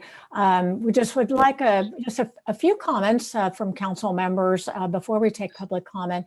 Once the strategic plan has been finalized, which now it will be our task to put it all together, what are some comments from council members about who the city should be communicating with and how about the strategic plan? Just a few suggestions here, which we'll make note of. anybody on the council who would like to make comments. Well, sure, our residents, our businesses, we need to make sure that prospective businesses are knowing, I mean, this strategic plan can be pivotal in attracting businesses to our community. Our partners in education, really all of our stakeholders. I mean, I think that's a given. Very good. Other comments? If I may, I don't know if someone would like the floor, and if so, I would yield my time. But I'm not sure if someone else wants to chime in before I do. Hearing at least 5 seconds of silence, I'll presume that it's my time. So yeah, so who, it may not always be clear who the audience is. We call these electorate, we call these public, but when it all comes down to it, it really our families, our friends, the strangers. It's everyone that we don't have this direct contact, that know our name, that know we're even elected officials, that are in the streets worrying about their 9 to 5, their 40, 80-hour jobs, who have no clue that they can be a part of today's community meetings, who have no desire to be in argumentative political meetings such as the ones we've had numerously throughout the years here. And we disengage individuals who really want to be participatory. These teams that are athletic people working, these moms, these single dads, these different categorical agencies that don't partner, are not a part of Victorville because they see Victorville as administrative bureaucratic tape that really just stops them from serving our community inhabitants, our vulnerable populations who don't have the computer accessibility to be a part of this, or don't have the mindset because they're looking for their next meal for the next time. So all these individuals may not be obvious to us. We just label them as a community or a membership, a business, but it's really so much more narrower than these conglomerate terms that we give a business owner, a stakeholder, a stake seeker, even for self. So those are the individuals that we're trying to reach. And there's many, many other categorical names that we can provide for them as well. And how do we reach what I've stated already? How do we do this? Well, legally, we've been doing it a certain way, but legally is not working for us because the 72 hours is not enough. Just putting a posting in a library where people don't even, most people might not look into a billboard to see when the next election or committee or nomination or appointment is. So how do we reach them? You can't just provide an insert in the water bill. People throw these and they just don't know they have to vote for their next lifeline on increasing their water bill, and they don't know what it is, even though legally we're meeting them. So my point is, we say that we meet the individuals through doing these legalistic postings, but in reality, in my conversations with so many of them, they don't have this information because we're not reaching them where they're at. Their everyday needs. These individuals go to grocery stores. I don't see the partnership with our local grocery stores to be a part of providing this. And the perfect example is COVID-19. Because there was a state mandate, we have all of these entities coming together to telling the general public to wear a mask. I think the best way to reach individuals is the same way that we're doing it through COVID-19. You're very well at posting at every single door at City Hall the mandates, the masks, but we're not very good at doing that when we have postings and meetings of every single door that's coming in through City Hall. We don't have the partnerships with Vallartas or Cardenas or Vons or Target or all these other entities that tell people wear your mask, but we're not saying come to the meeting. So how do we reach them? There's a better way of reaching them. Just like you tell people to wear your mask and you partner and you send letters, we should be doing the same thing. I think COVID-19, this public crisis, is just as meritorious as telling the people how they can be included. And this is how we do it. So I just got a notice a moment ago to unmute. So I don't know if my comments on this question had been heard. Can someone tell me? Yes, Okay, they thank were you. heard. Yeah, Thank you, they thank were heard. Thank you. Okay, thank you for that input. All right, I think we can move on, Claire, to public comments, and the city clerk will resume this piece.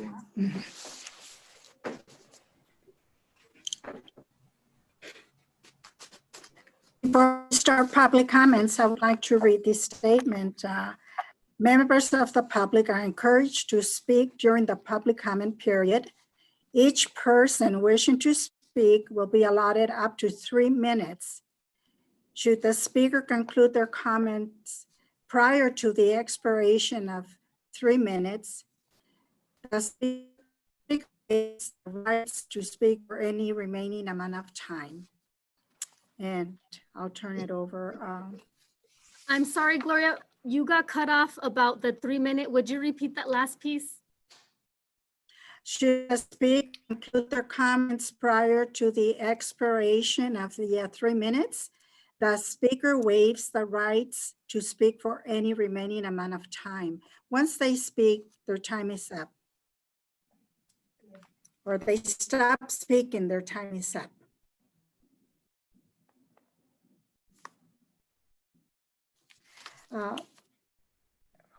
Is it the city clerk that's calling for? Yeah, so. If Sarah could, if anybody, I suspect we're using the raise the hand feature, identify if there's a speaker. Go ahead, since you can see that and we can't over here, Sarah.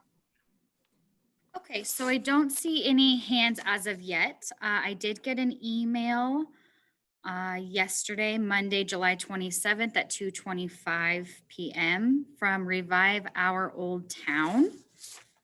So I will read that into the record for up to 3 minutes.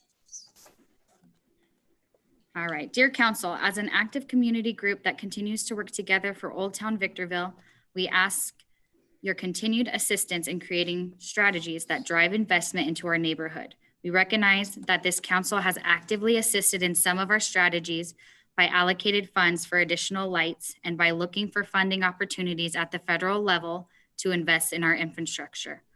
But we ask that you do not stop there, and as you continue to plan your goals and strategies for the upcoming year, you continue to keep this neighborhood, Old Town, or downtown Victorville at the top of your priorities.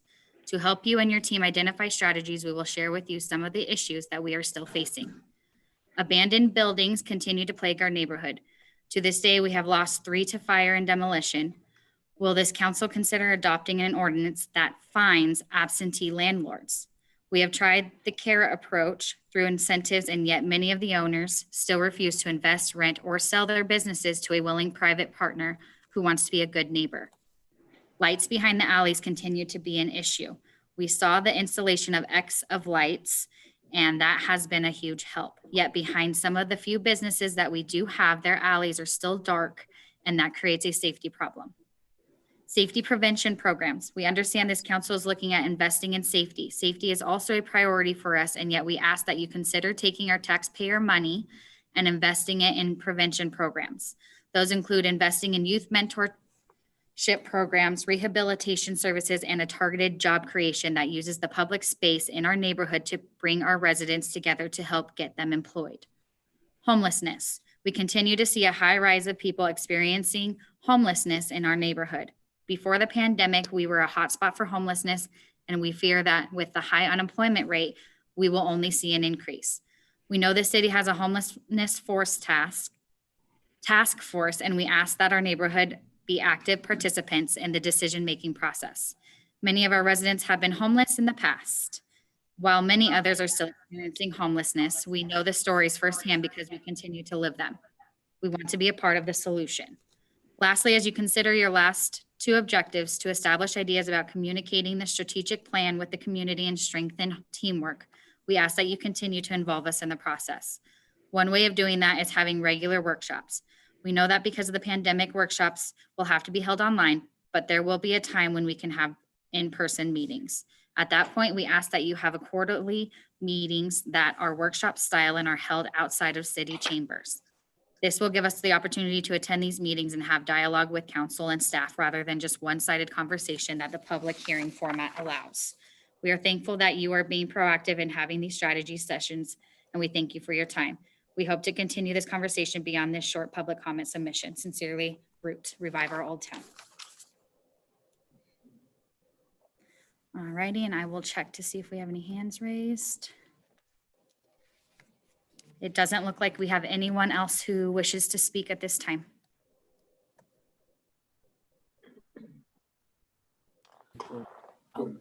Madam Mayor? There being no other business before the council, I close the public comment.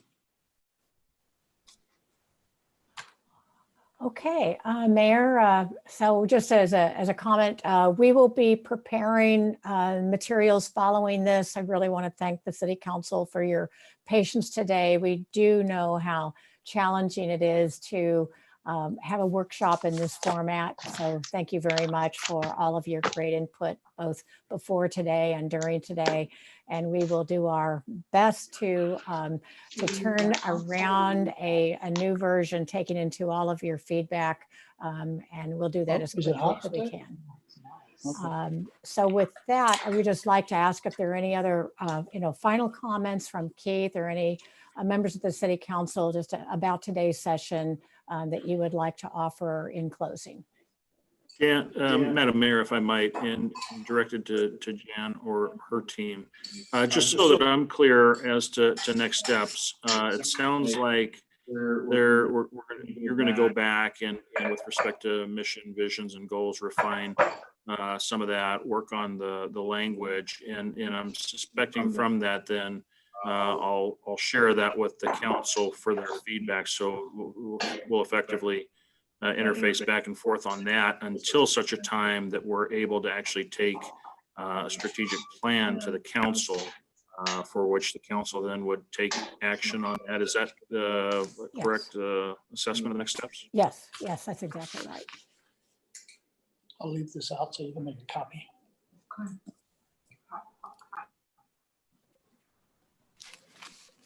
Yes, that's what we'll be doing from our group's point of view. We'll be capturing all of that and submitting that back to you, Keith. Yes.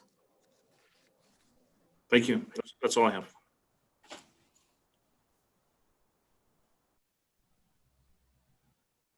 Okay, then. I would also like to chime in. I just give a moment because I didn't know if my colleagues wanted to respond as well or give comments. So I'll take this time. Mind you, I'm going to speak in Spanish. Quiero avisarles a la audiencia que pudo ser parte de la discusión acerca de la visión, misión y las metas por medio de mis redes sociales o por anuncios de otros medios. Quiero decirle que estamos juntos y saldremos adelante. La reelección mía es noviembre 3, 2020 y quiero avisarles que seguiremos juntos. Also, I like to state that on the public's realm, as a public commenter, I have my computer on, I saw the term deputy city clerk. Charlene is a deputy city clerk, but I heard an employee by the name of Sarah speak in this title. Do we have two deputy city clerks? Because I wasn't aware of that. And I know the public was watching that, and we don't want to render information that could be misleading. And so I'm confused. One, the last thing that I want to say is we had over 30 members in face-to-face discussion in the last meeting that didn't go ahead. And I want you to know that the reason why we have to continue to who and how to bring into these meetings is because we had over 30 people. Today you had one person on email. I don't think it's fair. We have so much valuable information from the public. And I think once we're elected, we still continue to just be the conduit. We're not the it-all voice, voicing the concerns of the community. It's very unfortunate that today only one person took the time to the email and no one raised their hand to be able to be a part of something like this. And I know for a fact that if we had council that wanted to have the input of the community with proper measures to distance in City Hall, as we have had in the past during COVID-19, we would have had a lot more contribution from our general public members. Thank you. I'm just going to make one comment, and because I've already thanked everybody, but suffice it to say, every member on this council is interested in the ideas and opinions of our community, and certainly does endeavor to incorporate those views into our deliberations. Thank you.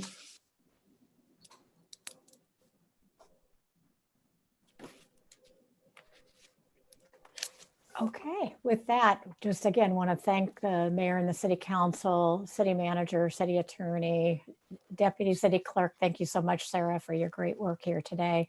And all of the staff for your wonderful work in pulling all of this together. And we look forward to submitting a draft strategic plan to you and then finalizing it based on your input. So thank you and have a great rest of the day. And thank you very much. Thank you, Jen.